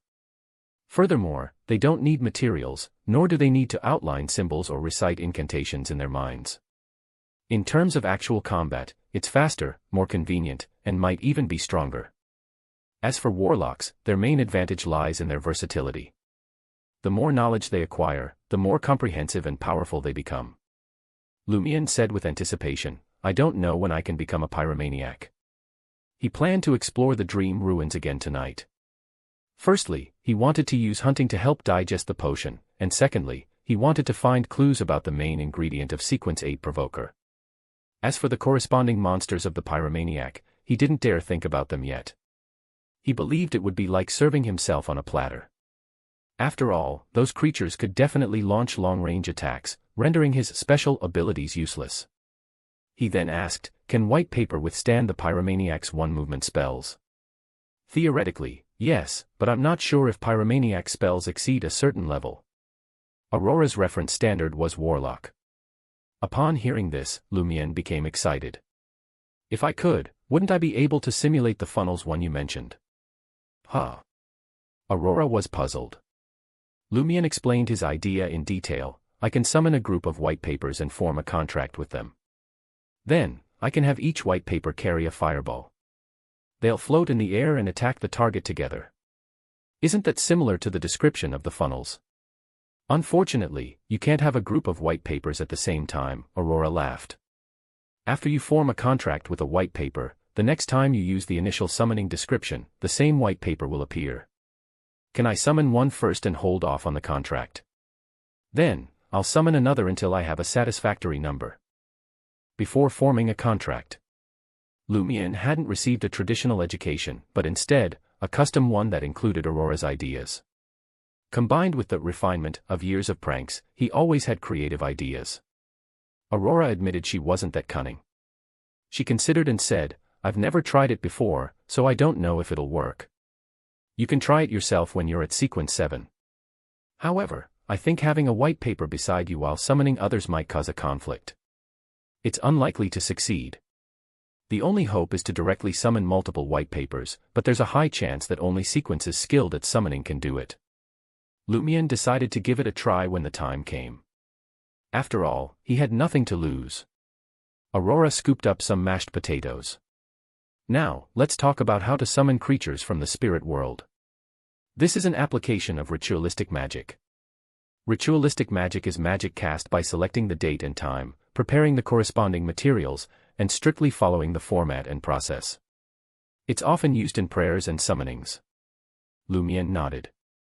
"It's to achieve a certain supernatural effect through a ritual." He thought of the various rituals of the Church of the Eternal Blazing Sun, as well as the process of the Lent celebration. Yes, Aurora was very satisfied with her brother's comprehension ability. To put it simply, ritualistic magic needs a target to pray to. It can be the 7 orthodox gods, other hidden beings, or even evil gods or devils. It can even be you. When you pray to the orthodox gods, you need to check or choose the date and time they rule over. For example, Tuesday symbolizes the eternal blazing sun, and there is a corresponding sun hour every day. During these times, the probability of success will be greatly increased if you perform the ritualistic magic that targets the eternal blazing Sunday. However, this isn't very useful. Those who aren't official Beyonders have a very low chance of successfully praying to the corresponding Orthodox god. Even if you receive a response, don't be happy. This might mean that you have been noticed by that entity. Of course, we also have ways to bypass restrictions. For example, obtaining an item closely related to the target deity. There's no need to pick a date or time to pray to a hidden being or an evil god or devil, but I don't need to tell you how dangerous it is, right? 99% of people who do this don't end up well. Therefore, for wild Beyonders, the most commonly used ritualistic magic is to pray to themselves to mobilize their spirituality to complete some relatively complicated tasks. Create charms and Beyonder weapons. Lumien recalled a point of knowledge that the lady had mentioned. Aurora nodded. That's right. Some mystical medicines also require ritualistic magic. You also missed something. Summoning a creature from the spirit world. She ate some more food before saying, the second step of ritualistic magic is to prepare the corresponding ingredients. If you wish to pray to an existence, prepare herbs, essential oils, powders, extracts, and so on from their domain to please them. Let's use the eternal blazing sun as an example. If you pray to him, you can use sun essential oil, rosemary powder, Buddha's hand, and all kinds of sunflowers. As for praying to yourself, it won't be too troublesome. Although it's best to use the ingredients in your domain, someone like you can even put a cup of absinthe. It's fine even if you don't do so. The third step is to set up an altar. This can be determined by the environment. There's no need for a special holy solemnity. It's mainly because there can't be any miscellaneous items. The most important thing about the altar is the candles. Aurora picked up her knife and fork as she spoke. She stretched out the two items and said, pretend that they are candles. If you pray to a deity, make them with the corresponding symbolic materials. As an example, the eternal blazing sun has the inextinguishable light and the embodiment of order in his name. Out of caution, Aurora paused. For a few seconds before continuing, God of deeds and guardian of businesses. There should be the honorific name, Father of all life, right? Lumien asked, familiar with the preaching. Aurora shook her head. That's just a title used by the Eternal Blazing Sun Church when proselytizing. It's beyond him in mysticism. If it was really part of his name, it would mean something big had happened. She didn't give any more details, unsure herself. She brought the conversation back on track. Anyway, if you want to exorcise the undead, you have to pray to the symbol of an extinguishable light. So, you need to make candles out of different sunflowers. For contracts, use the honorific title of the God of Deeds to make candles with Buddha's hand and other materials. Check my witchcraft notebook for more options. In ritualistic magic, we can only place 2 candles at the spot corresponding to the deity. This is because in mysticism, 0 represents the unknown or chaos. It symbolizes the state of the world before it was born. If we don't place the candles, it means that there won't be any effect. 1 represents a beginning, the first creator. It also accurately pinpoints a particular existence. 2 represents the world and various divinities that were produced from the creator's body. Therefore, ritualistic magic can only have 2 candles to represent the deity. As for which candles to use, it depends on the desired effect. 3 represent all things, so the third candle is for us. The 2 candles in the upper position represent the deity, and the candle in front is for myself, for a total of 3 candles. If you have an item related to a deity or a hidden existence, you can replace the 2 candles with that item for a dualistic ritual.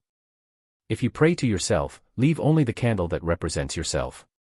Lumien listened attentively, realizing that as a wild hunter, he could only pray to himself in ritualistic magic before knowing the honorific name of the great existence.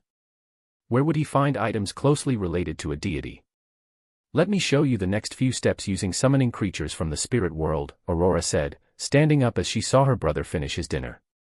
They quickly cleared the dining table. Chapter 47, 47 Truly Illiterate.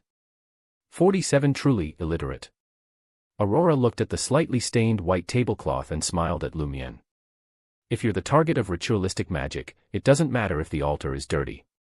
But if you want to pray to a deity or a hidden existence, I suggest you change to a cleaner piece of cloth or remove the cloth and wipe the table. Anything works if I'm just praying to yourself, right? Lumion teased. Aurora chuckled. That refers to the environment, materials, and equipment, but the ritual process and incantations must strictly follow the rules of mysticism. She pulled out an orange candle from her pocket. This is a candle mixed with citrus and lavender. It has nothing to do with their domain, I just like it. Aurora waved the candle above the altar. Remember, the candle representing the deity is placed in these two places. It can be empty now. Then she placed the candle close to her. Remember, this is the location of me.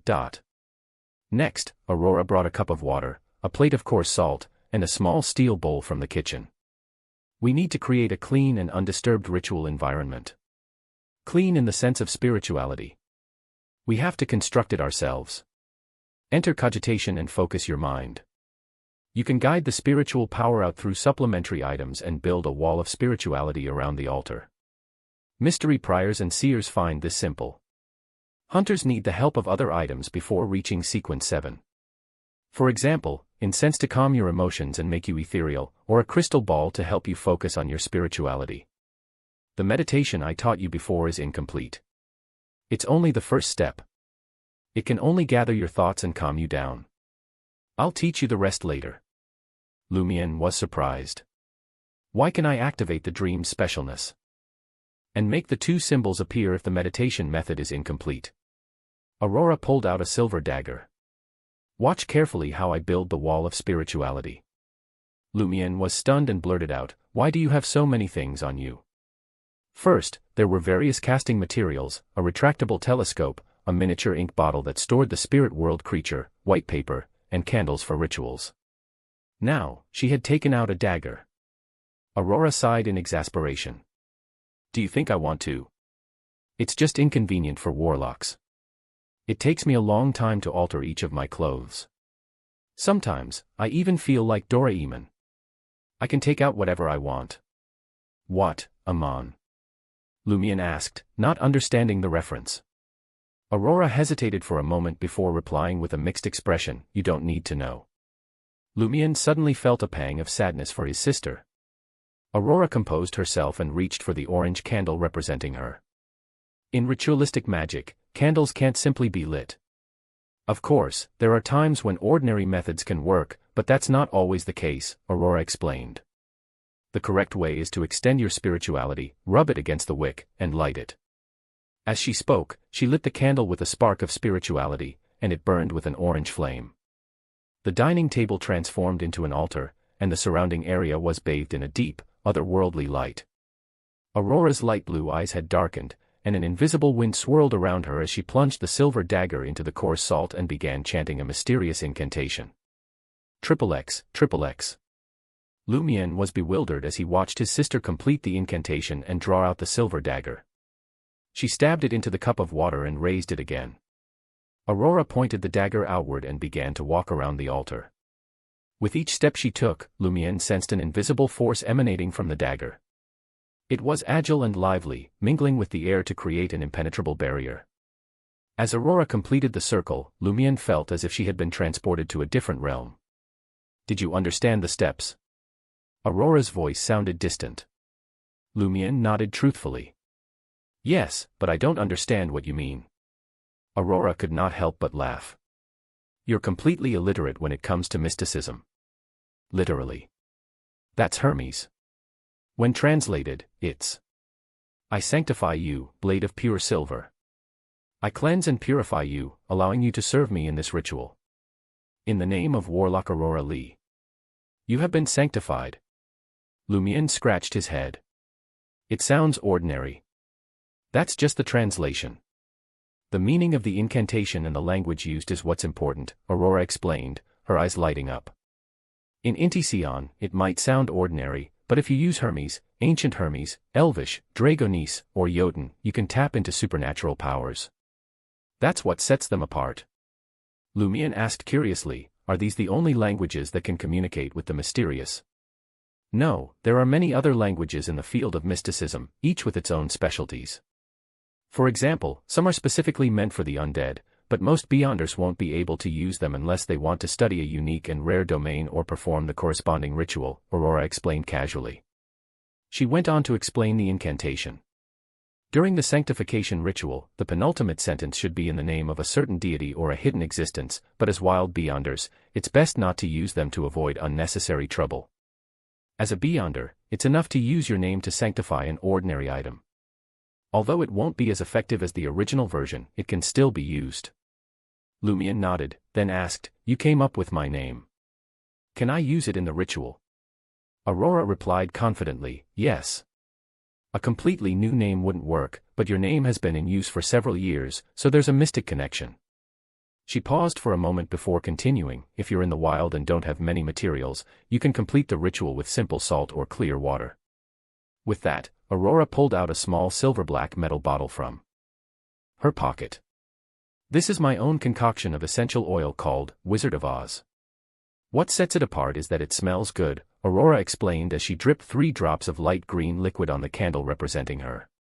The light of the candle flickered and sizzled, and a faint mist spread out, giving Aurora and the altar an air of mystique. "Now for the important part," Aurora said, pulling a small imitation goatskin from her pocket. "If you're holding a ritualistic magic that prays to a deity, you need to draw the symbol of what you want on the paper and burn it during the ritual. The first part is a prayer for someone's power. This someone needs to be replaced by the symbol of a deity, an honorific name, or a domain ruled over by them. For example, I pray for the power of the sun or the power of order. Remember, there are always 2 sentences that correspond to the 2 candles that represent the deity. The second part is, I pray for the God's loving grace. Remember, don't call him by his name. Doing so in a ritual is sacrilegious. The eternal blazing sun can be referred to as God or Father. The third part is what you want to pray for. You must be brief and finish it in 1 sentence. The fourth part is to give more power to the incantation. For example, sunflower, a herb that belongs to the sun. Please bestow your powers to my incantation. You can choose 2 to 3 types based on the materials used. After reciting the incantation, drip a drop of essential oil on each candle and burn the piece of paper that was used to draw the symbol. After the paper is burned, the ritual comes to an end. Then, thank the deity and extinguish the candles in the order of me, followed by God, right to left. Dispel the wall of spirituality. Oh, and remember to light the candles from left to right, beginning with God followed by me. Lumion nodded twice in acknowledgement before asking, "What about praying to yourself?" Aurora chuckled before explaining, "The incantation is even simpler. I'll use summoning spirit world creatures as an example. For the first part, there's only 1 word, I. Remember, you can't use modern Hermes here. It has to be ancient Hermes, Elvish, Dragonese, or Jotun. The second part is, I summon in my name, which can be said in modern Hermes. The third part is the exact description of the summoned spirit world creature." Lumion was curious. "What's an exact description?" Aurora explained solemnly, "It needs to be limited to 3 lines to help us lock onto the creature we want to summon. For instance, if someone said they were looking for the prankster of Corda Village, Aurora Lee's idiot brother, and a regular customer of OL Tavern, we know exactly who they're looking for because of the specific characteristics given." "I get it." Lumion was enlightened. "So, if we don't know the target's name, appearance, or address, we can use their characteristics to help find them." Aurora said seriously, "That's the principle, but there are many problems when put into practice. For example, when summoning creatures from the spirit world, the first sentence is often fixed. It's either the spirit that wanders about the unfounded, or spirit wandering above the world. Its function is to point to the spirit world and clearly state that we want to summon a spirit. The second sentence is also very universal. We don't summon spirit world creatures to harm ourselves, so we must restrict it to friendly creatures. Sometimes, we also add the word weak. This is because some spirit world creatures may be very friendly, but their existence can bring great danger. Considering these circumstances, the description is fixed. The friendly creature that can be subordinated, the friendly creature that can be consulted, the weak creature that can be subordinated, and so on. But based on these 2 descriptions, the direction is still very broad. It doesn't reflect our needs. Therefore, the third description is very important. You need to use a sentence to clearly explain what creature you want to summon. Sounds very difficult. Lumion felt a headache just thinking about it. Aurora nodded. Not only is it difficult, but it's also dangerous. When the direction is vague, it might summon a spirit you don't need or a creature that brings danger. Remember, being weak doesn't mean it can't kill you, just like being friendly doesn't mean it won't pose a threat to you. Chapter 48, 48 Knowledge Pursuer. 48 Knowledge Pursuer. Lumion deeply understood Aurora's words. As a vagrant, he knew better than to underestimate anyone. Some adult vagrants suffered massive losses because they looked down on him and assumed him to be weak. As for some almsgivers, they provided food out of kindness but forgot to consider the starving bodies of the vagrants, causing them to make the wrong decisions. After a moment of serious thought, Lumion said, "It seems like the description of a creature that can be summoned with relative precision is very valuable." Aurora nodded solemnly. That's right. A notebook that records the corresponding summoning incantations is very precious. Every incantation and commentary on it is exchanged with life, blood, or pain. For example, when I summoned white paper, the 3 lines described it as, the spirit that wanders about the unfounded, the friendly creature that can be subordinated, the weak ball that can telepathically connect with me. You have to make countless attempts and experience countless failures before you can piece one together. And every failure implies a huge risk. Is this a description that a normal person can come up with? In particular, the words weak and ball. As Lumion criticized inwardly, he asked, "So, you bought this from someone else?" No, Aurora shook her head and said with a bitter expression, "The mystery prior pathway is different from other pathways. From time to time, it will be chased by a large amount of knowledge. It's impossible to ignore, and there's no way to reject it even if one can't handle it. And when one consumes a potion to advance, the situation of being chased by knowledge becomes even more serious. Although most of this knowledge is useless, there will always be some that are valuable. The incantation to summon white paper was one of them." Lumion understood. Indoctrination from the hidden sage. Aurora looked at him in surprise. "You know that? Did that lady teach you?" "Yeah." Lumion nodded. Aurora pursed her lips, lost in thought. "From my personal experience, knowledge pursuit isn't limited to the hidden sage's indoctrination. My so-called ear-ringing does indeed hear his voice, where I gain knowledge, but it always puts me in pain. My head is close to exploding, and I wish I could lose control. But occasionally, especially when I'm not in the best state and am about to lose control, I have an illusion that all the knowledge in the world has come to life. A small number of them will chase after me and rush towards me, but I can't dodge them. This is how the summoning incantation for white paper barged into my brain. When consuming the potion, 99% of the knowledge pursuit comes from the hidden sage. 1% is related to revived knowledge. It's very magical and terrifying. It can scare everyone in the village." As Lumion sighed with emotion, he was thinking for his sister about whether there was a way to resolve the problem of knowledge pursuit or reduce its impact. Aurora replied with a bitter smile, "It's precisely because I often suffer such torture that I don't want you to follow the path of beyonders. But in our current situation, it's better to become a beyonder than an ordinary person." To make her brother remember the madness and danger of the path to transcendence, she pointed at her head. "After being pursued by knowledge and experiencing pain for a long time, I feel that my mind and personality have undergone a certain mutation. Don't I always tell you that I have a phobia for social interaction, but I am very talkative sometimes. I like to go out and chat with the old ladies in the village and tell stories to the children. Occasionally, I will go crazy and borrow Madame Pualisa's pony to ride free into the mountains and shout. Being especially talkative is a kind of rebound from prolonged isolation and being unable to return to my true home. The path to transcendence is also a form of oppression. And the occasional madness." At this point, Aurora chuckled and looked at Lumion. "You don't think that's just an exaggerated adjective, do you?" Lumion fell silent, feeling his sister's smile was self-deprecating, lost, and filled with indescribable pain and struggle. Aurora sighed. "During those times, I wouldn't even recognize myself." Lumion felt deeply helpless. There should be a solution. "Hopefully, let's continue," Aurora said, pointing at the altar. "After we sign a contract with the summoned spirit world creature, it'll be easy to summon it again." We can change the last description to contracted creature that belongs to Aurora Lee. That will be very accurate, right? Besides, before the contract is terminated, no one can summon it again. Lumien was concerned. Everyone can only have one contracted creature. Not really. I'm not sure how high the upper limit is, but it's definitely more than one, especially with some special sequences. When summoning, say the first contract creature or second contract creature of the person to differentiate. Aurora spoke the truth. In addition, summoning creatures from the spirit world will consume your spirituality. The more you summon, the greater the consumption. With a hunter's spirituality, I estimate that it can only withstand one contract creature at most.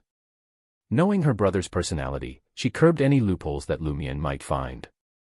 Every spirit world creature can only stay for a limited period of time after being summoned to reality. The weaker they are, the longer they can stay. You don't have to think about summoning one first. You can summon the next one after your spirituality recovers, unless you choose a very weak one. And only when your spirituality is significantly stronger than it is now. She used white paper as an example. If I didn't let white paper be a vessel for my powers, it could stay in reality for 12 hours. If I share the specialness of my eyes with it and let it do things for me, it can last at most 3 hours, and my spirituality would be constantly depleted. Lumien was disappointed. He had wanted to form an army of spirit world creatures. He thought for a moment and asked, "Can I only summon creatures from the spirit world? Can I only summon spirits?" No, Aurora shook her head. We can also summon creatures affiliated with the spirit world, the real world, and the astral world, as well as creatures from alternate worlds or other planets. Regardless of whether they are spirits or not, this is very dangerous. Most of the Beyonders who have attempted this have died tragically, and a small number have mysteriously disappeared. Only the corresponding notebooks were left behind to prove what they had done. Lumien asked curiously, "Can I summon something from the real world?" Aurora pondered for a moment before responding. In theory, as long as the other party has a close relationship with the spirit world or has reached a certain level, they should be able to hear the summoning and decide if they want to respond. However, such a target is either very special or very powerful. If you want to live well, don't try it. Furthermore, when the summoning target isn't a spirit, the requirements for the corresponding ritual will be even higher. It will require more spirituality, and it might even require a large number of sacrifices. Only then can we open the door of summoning that can be used by non-spiritual creatures. You can barely summon white paper with a hunter's spirituality. If you want to try something more powerful, you can only pray to a deity or a hidden existence. For this, you might have to prepare something filled with spirituality as a sacrifice. Lumien roughly understood the ritualistic magic of summoning. So next, you are going to recite an incantation and complete the summoning. How is that possible? Aurora scoffed. The ritual has been interrupted so many times.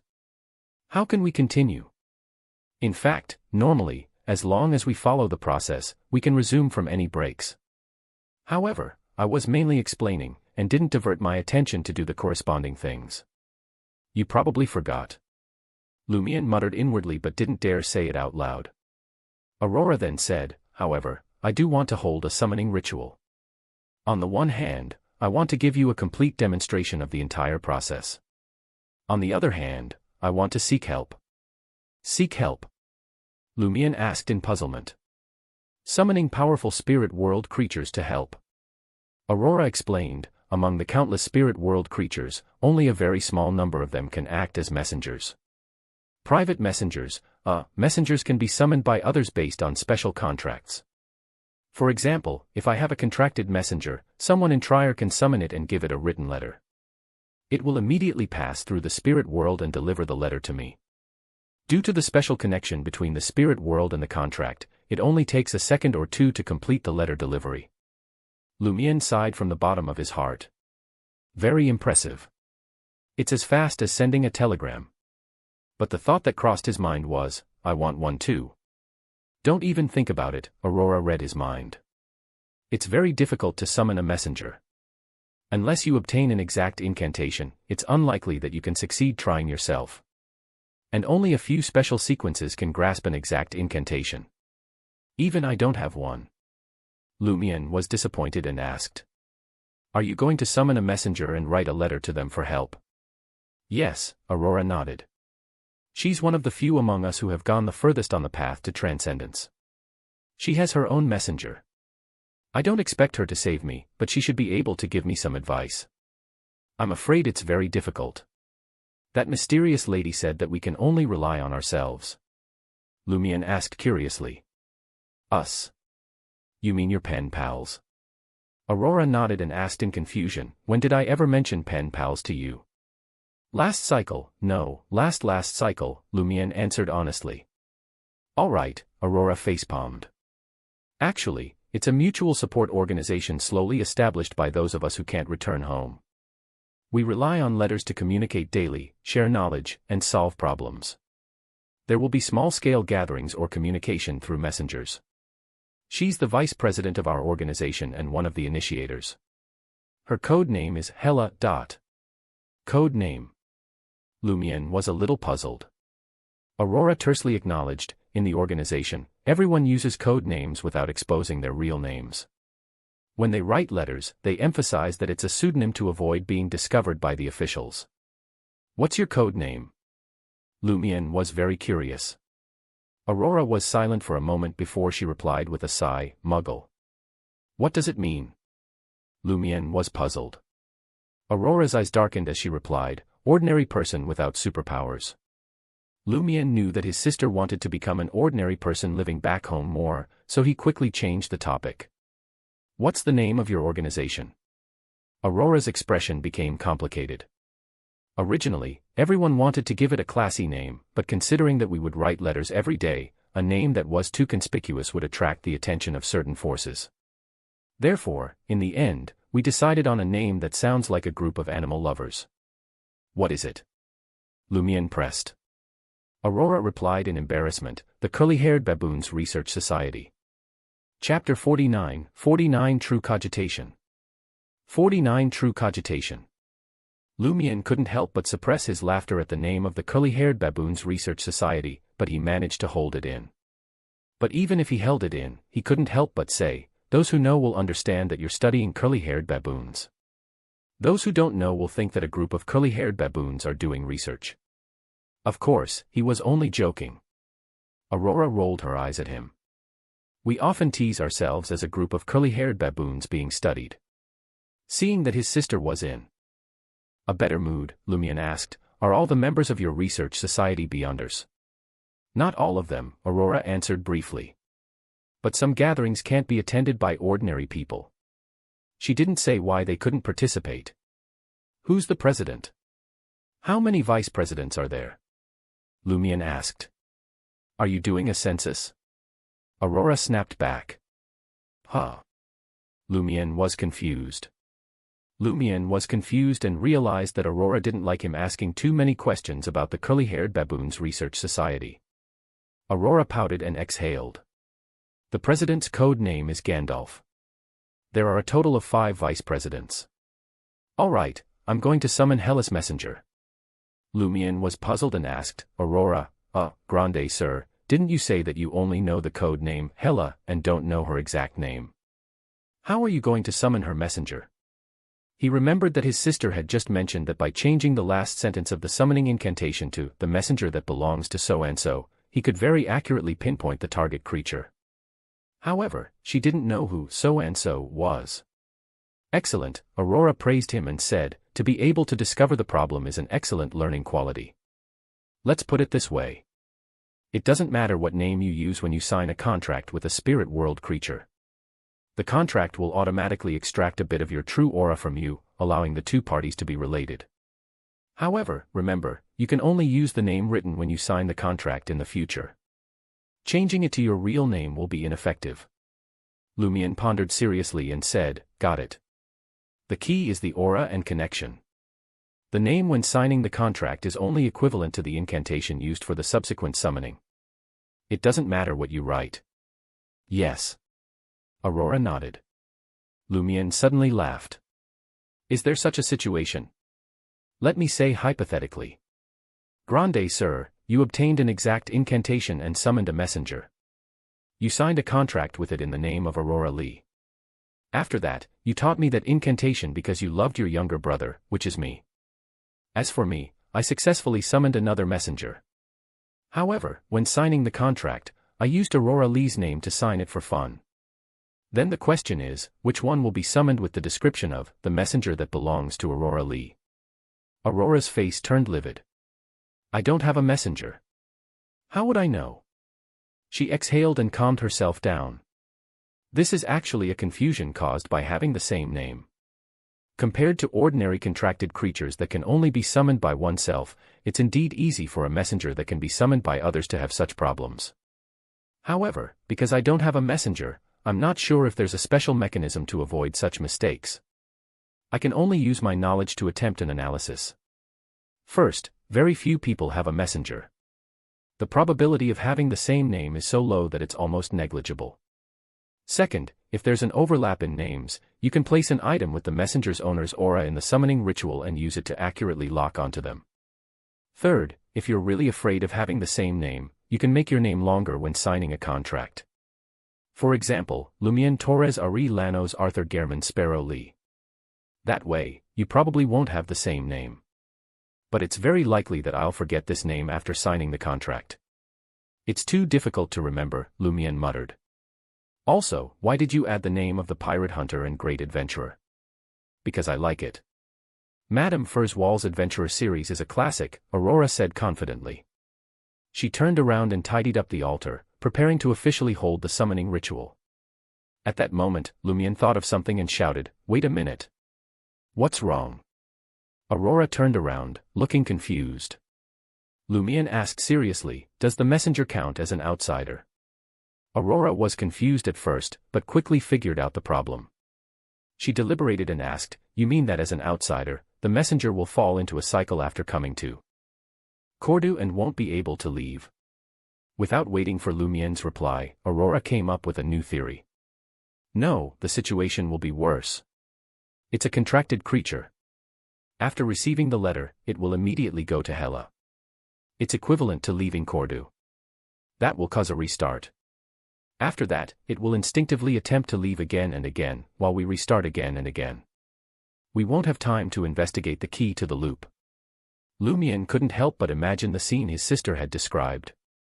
Just as he opened his eyes to see his familiar bedroom, he would open his eyes again to see the familiar bedroom. Only to open his eyes again to see the familiar bedroom. He would repeat this action countless times, and the root cause of this was that a certain messenger was in a hurry to go home. Aurora raised her hand to cover her forehead. "I can't even imagine what kind of changes will happen then." After sighing, she analyzed seriously, from the current situation, the departure of living things from Cordu and the surrounding area will cause the loop to restart, and inanimate objects won't trigger the restrictions. The telegram and the letter that were sent are proof.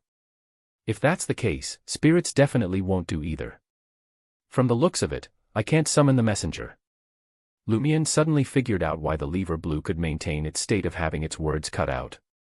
The pieced-together notes had left Cordu, making it no longer affected. Since it couldn't return, it naturally couldn't return to its original state. He shared his speculation with his sister and asked, "The problem with lever blue has been solved, but how did that letter get sent?" "There's definitely no way to send it out during the loop. The moment the messenger leaves Cordu, it will cause a reboot. And if it's before the loop, I have no impression of it." "What about you?" "Neither do I," Aurora thought for a few seconds before jokingly scolding, "You idiot, you almost led me astray. It's easy to send the letter in a loop." Lumien looked at his smart sister and asked, "Huh?" Aurora chuckled before explaining, "There's no need for a postman to send the letter, nor is there a need to hire a messenger. When we discover an abnormality and don't want to alarm those who might be problematic, the best choice is to find a wooden box and place the distress letter inside. After sealing it, we will throw the wooden box into the river outside the village and let it float downstream naturally. When the other villages and even the people of Darish pick it up, they will help us deliver it to the officials. You said that our last cycle confirmed that the loop contains a small portion of the river that can be reached." "That's right," Lumien exclaimed, pressing his palms together. He thought of another question. "Will the fish in the river cause a reboot?" "I don't think so," Aurora replied after thinking for a moment. "These creatures without any intelligence are very sensitive to invisible restrictions. Or rather, they're more prone to invisible influences. There's a high chance that they'll instinctively stay away from places that might cause a reboot. What about your white paper? It has no choice but to leave the real world after 12 hours. Lumiere felt that this would also restart the cycle. Aurora looked around and said thoughtfully, I suspect that the loop not only includes Cordu and the surrounding mountainous areas but also the area that corresponds to everyone here in the spirit world. You probably don't know that there are actually more natural interactions between the spirit world and reality. If you don't include the corresponding spirit world, it might restart every now and then, but the current situation is clearly different. As my contracted creature, white paper has a direct connection with Cordu. The spirit world it roams is most likely included. I still don't know enough about mysticism. Lumiere didn't ask further. Aurora demonstrated the ritualistic magic process again and dispelled the wall of spirituality. In the formless wind that suddenly blew, she said to Lumiere, it's already dark. I'll teach you true cogitation and the way to activate spirit vision. Okay. Lumiere replied, showing that he had his sister's full attention. Aurora explained, you've long grasped the first half of cogitation. Let's start from the second half. When you imagine the sun, retract your spirit and enter a relatively calm state. Let your mind be slightly empty. Draw an outline of something that doesn't exist in reality to replace the sun. Keep drawing and repeating until your body and mind obtain peace. Your thoughts will have a feeling that they are floating. Lumiere didn't quite understand. Something that doesn't exist in reality. Aurora took out a pen and paper and drew a few strokes. Look, is there anything like this in reality? The paper had something very abstract on it, like a ball with eyes and a cross on its face. Doesn't it exist once you draw it? This drawing is in reality. Lumiere felt that her sister's explanation was wrong. Pictures and imaginations aren't real. Aurora rolled her eyes.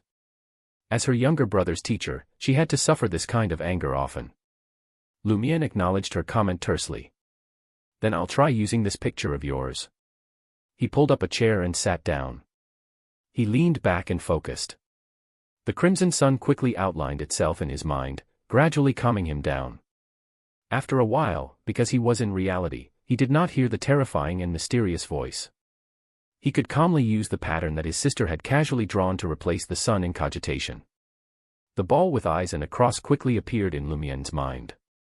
As Lumiere repeatedly outlined it, his body and heart became more and more peaceful, and his thoughts gradually felt ethereal. He saw that there was a faint gray fog around him.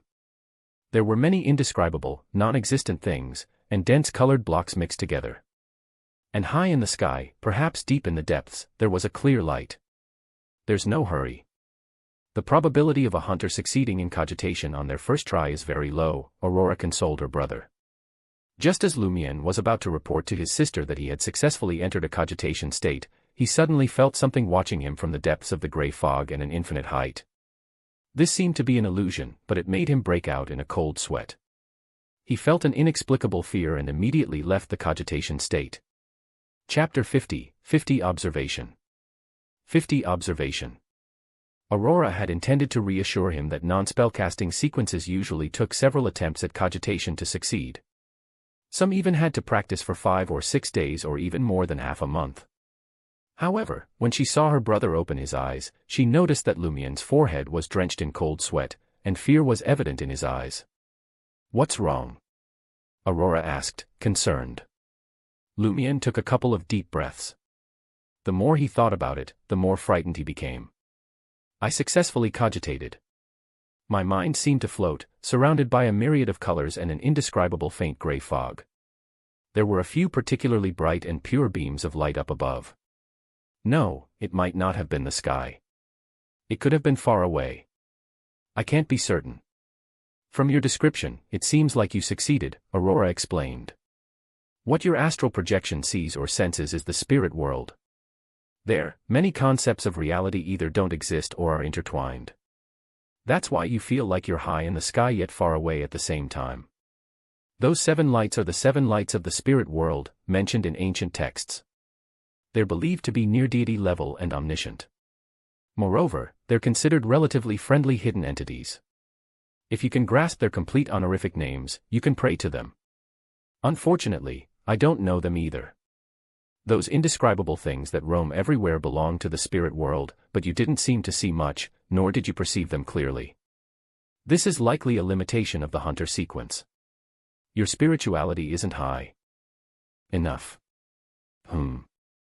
Activating spirit vision later will probably prove difficult. The final effect certainly won't be impressive. Still, it's better than nothing. She had been monitoring her brother's condition, ready to intervene and assist him at any moment. Seeing Lumien gradually return to normal, she finished what she needed to say in one breath and asked, "But what you saw shouldn't have scared you. Aren't you known as bold Lumien? Lately, you've experienced a time loop, people turning into sheep, men giving birth, and Madam Knight's patrols. How can ordinary spirit world creatures frighten you?" Lumien's forehead veins twitched at his sister's words. He didn't want to recall anything, especially anything related to Madame Puali's. He exhaled and said, "I sense something deep within the spirit world, or rather, extremely high up, observing me. Just being watched by it terrifies me." I couldn't help but exit the cogitation state. Aurora's eyelashes flickered as she thoughtfully said, "I suspect that it has something to do with the two strange symbols on your chest you mentioned. They involve some hidden entity. They might point to the source of Corda's loop, or they might represent that special trait that allows you to maintain your clarity and strength in the dream and the loop. As a hunter, you succeeded in complete cogitation on your first attempt. It's highly likely that the two symbols influenced this." Lumien nodded as he listened, agreeing with his sister.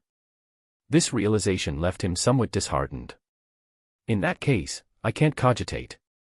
As soon as I succeed, I'll be watched and forced to leave that state. Besides, I don't think being constantly monitored is a good thing." "Do you think you aren't being watched now?" Aurora couldn't help but laugh. "It's just that you can't sense it without being in a state of cogitation. Since there's no way to evade it and you're bound to suffer damage, it's better to make more attempts to increase your resistance, allowing you to spend more time in cogitation. In the future, when facing certain situations, this might give you an edge. Of course, before becoming a Sequence 7 pyromaniac, hunters don't need deep cogitation. It's best to wait for your spirituality to improve before trying again." "Why does that sound a bit depressing?" Lumien had already composed himself and mocked his predicament. "Since I can't resist, I might as well enjoy it." Aurora scoffed. "In our current situation, I'd rather have a unique trait like yours.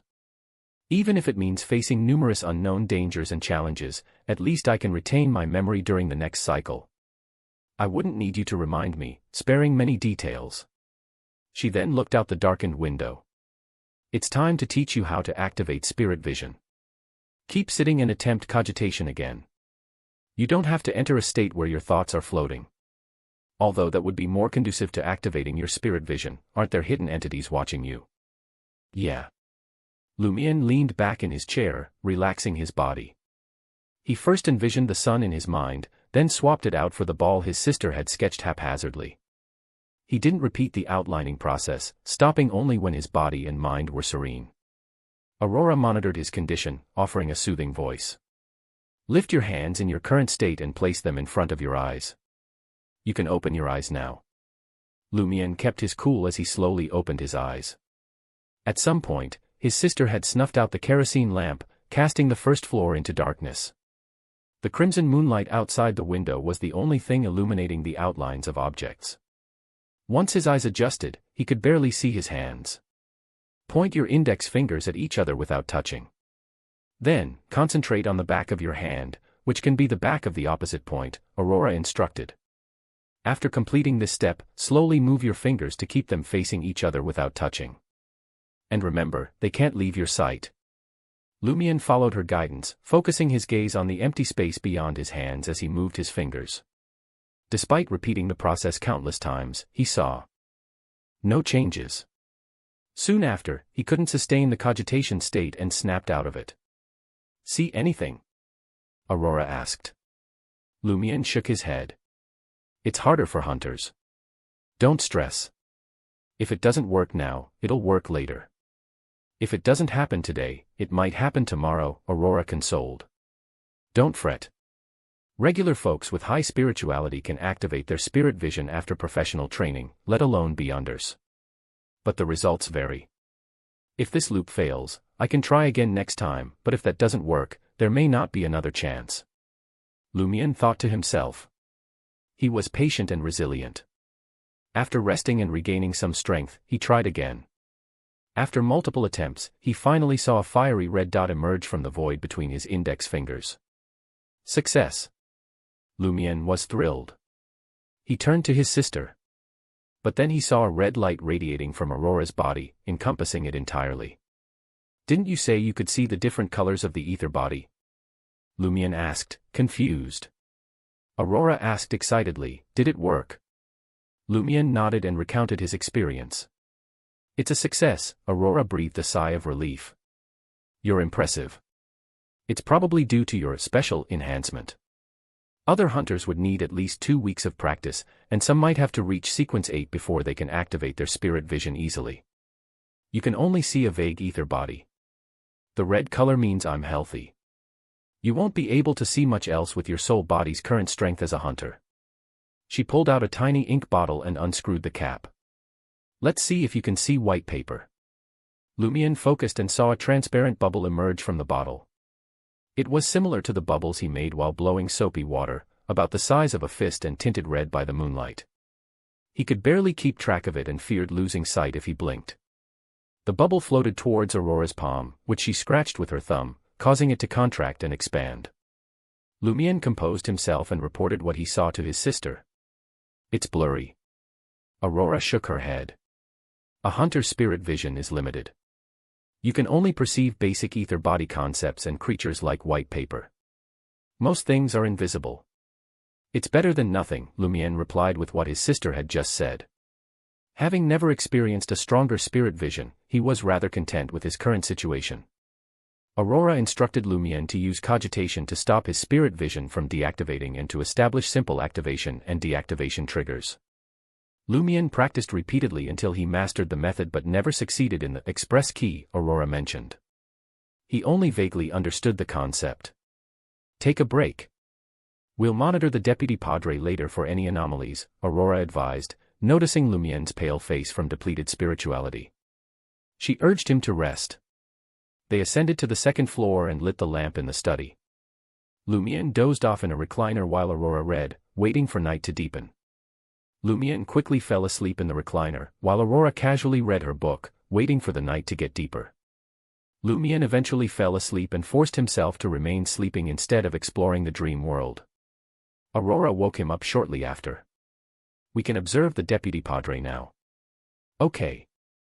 Lumion sat up and faced his sister. Aurora opened a miniature ink bottle and stroked white paper with her right hand, her eyes darkening.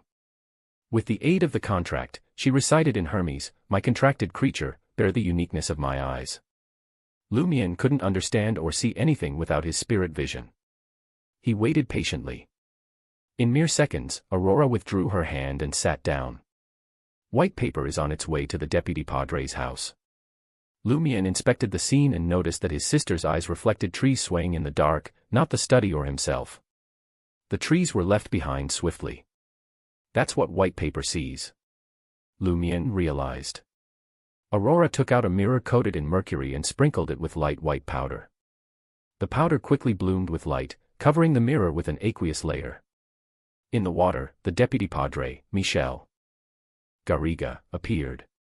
White paper had reached the target's room and peered through a glass window.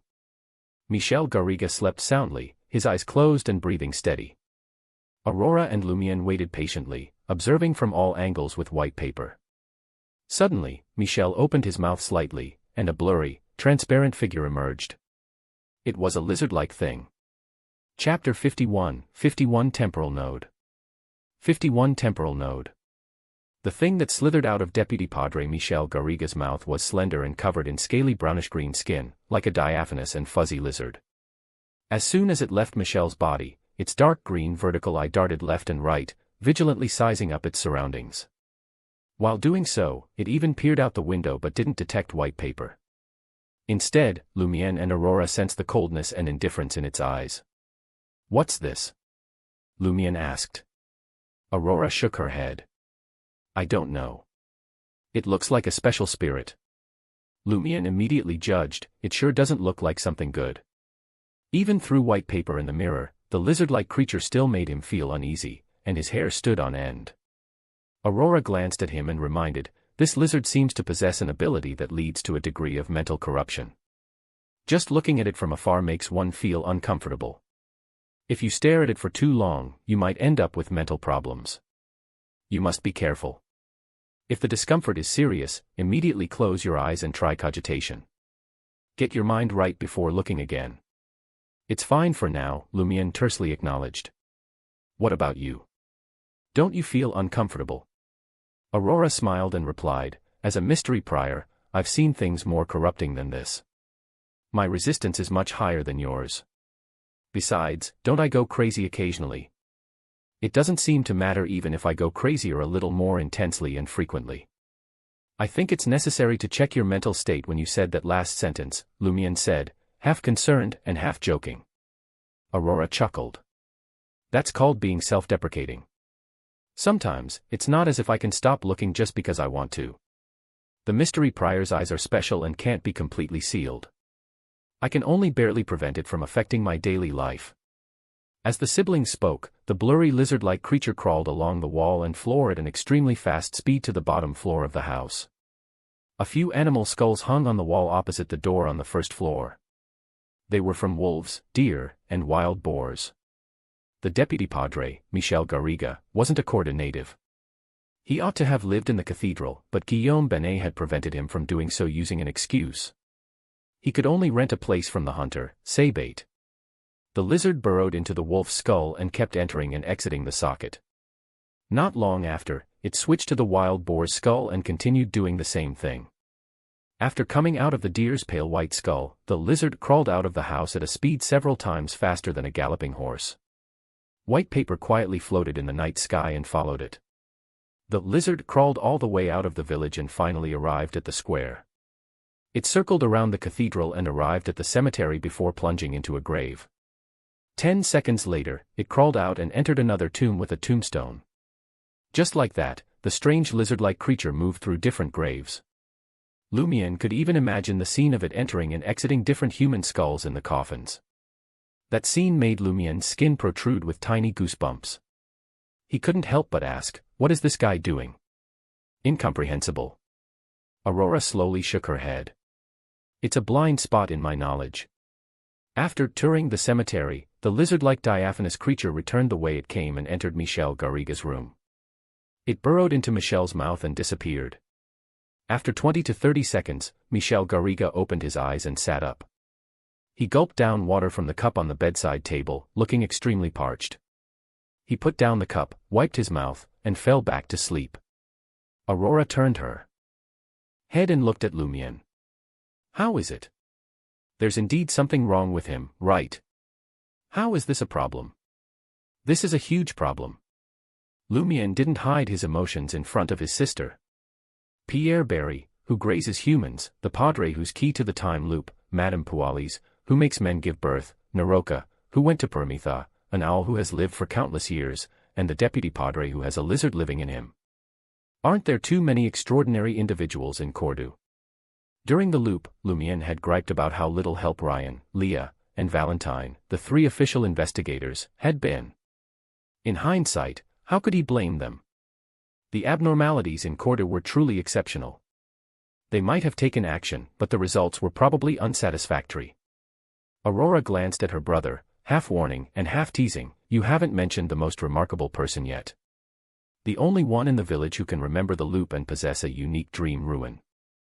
Lumion was speechless and felt a headache brewing. Aurora turned to the mirror on the table, contemplating. I don't expect any significant changes with the deputy padre.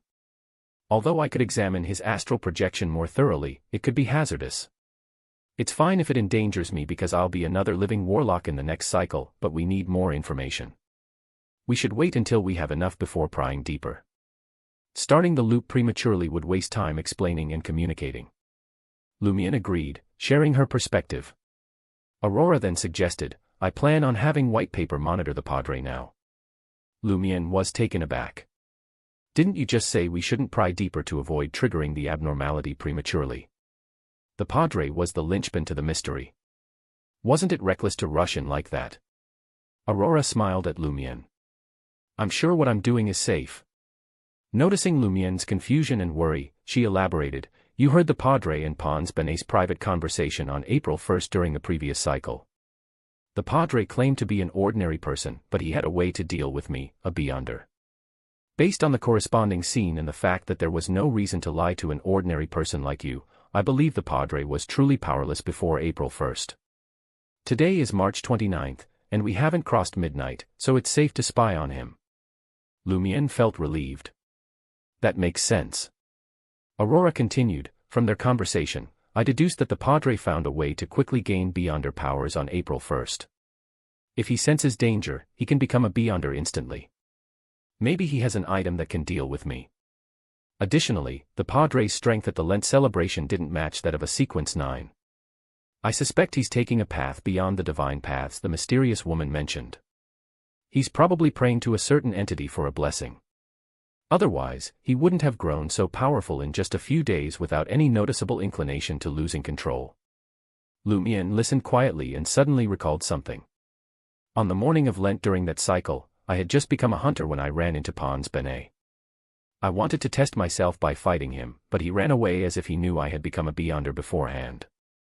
Maybe he had also received a blessing and could sense danger. Lumiere added another crucial point. It was probably April 3rd when I saw Pons Benet enter Naroka's house during her funeral. If he had already received a blessing, he wouldn't have failed to detect spying from an ordinary person like me, considering his keenness on the morning of Lent. Aurora nodded. In other words, it's highly likely that the Padre's group became Beyonders between Naroka's funeral and Lent. Between April 3rd and the morning of April 5th. Of course, we can't rule out the possibility of them receiving blessings in batches, Aurora added. The situation became clearer after this discussion. Lumiere smacked his forehead and sighed. What's wrong? Aurora asked, confused. Lumiere praised her, I should have discussed these things with you earlier. You're much better at analyzing than I am. Aurora chuckled. You sure? Know how to praise me in various ways. You're inexperienced and lack knowledge, so you didn't think of it immediately. You would have discovered these details sooner or later. Although she dismissed her brother's praise, her pleased expression was evident. White paper flew towards the Benet residence at Aurora's command. The Benet residence was the tallest and most lavish in Cordoue, aside from the cathedral and the castle's modified administrator's residence. It was a grayish-blue three-story house with a chimney on top. As the head of the Benet family, the Padre lived in a room on the top floor's east wing. The dark gray curtains were tightly drawn, and the master of the house appeared to be asleep. This wasn't a problem for white paper. It slipped through the wall and blended into the darkness in the corner. In the room, Guillaume Benet, who had finished his affair with Madame Pualis, was sitting in a recliner, staring at the curtain in front of the window, dressed in light blue pajamas. Aurora's eyes darkened, revealing Guillaume Benet's aura. The red, green, purple, and blue colors made Lumiere dizzy. Recalling his sister's teachings, he tried to differentiate between them and realized that the Padre's body was relatively healthy except for his overzealous desires. What's he thinking about? Which mistress to meet tomorrow? Lumiere mocked him, even though the Padre couldn't hear him. At that moment, Guillaume Benet stood up and punched the air in front of him. It's all your fault. 16 comments.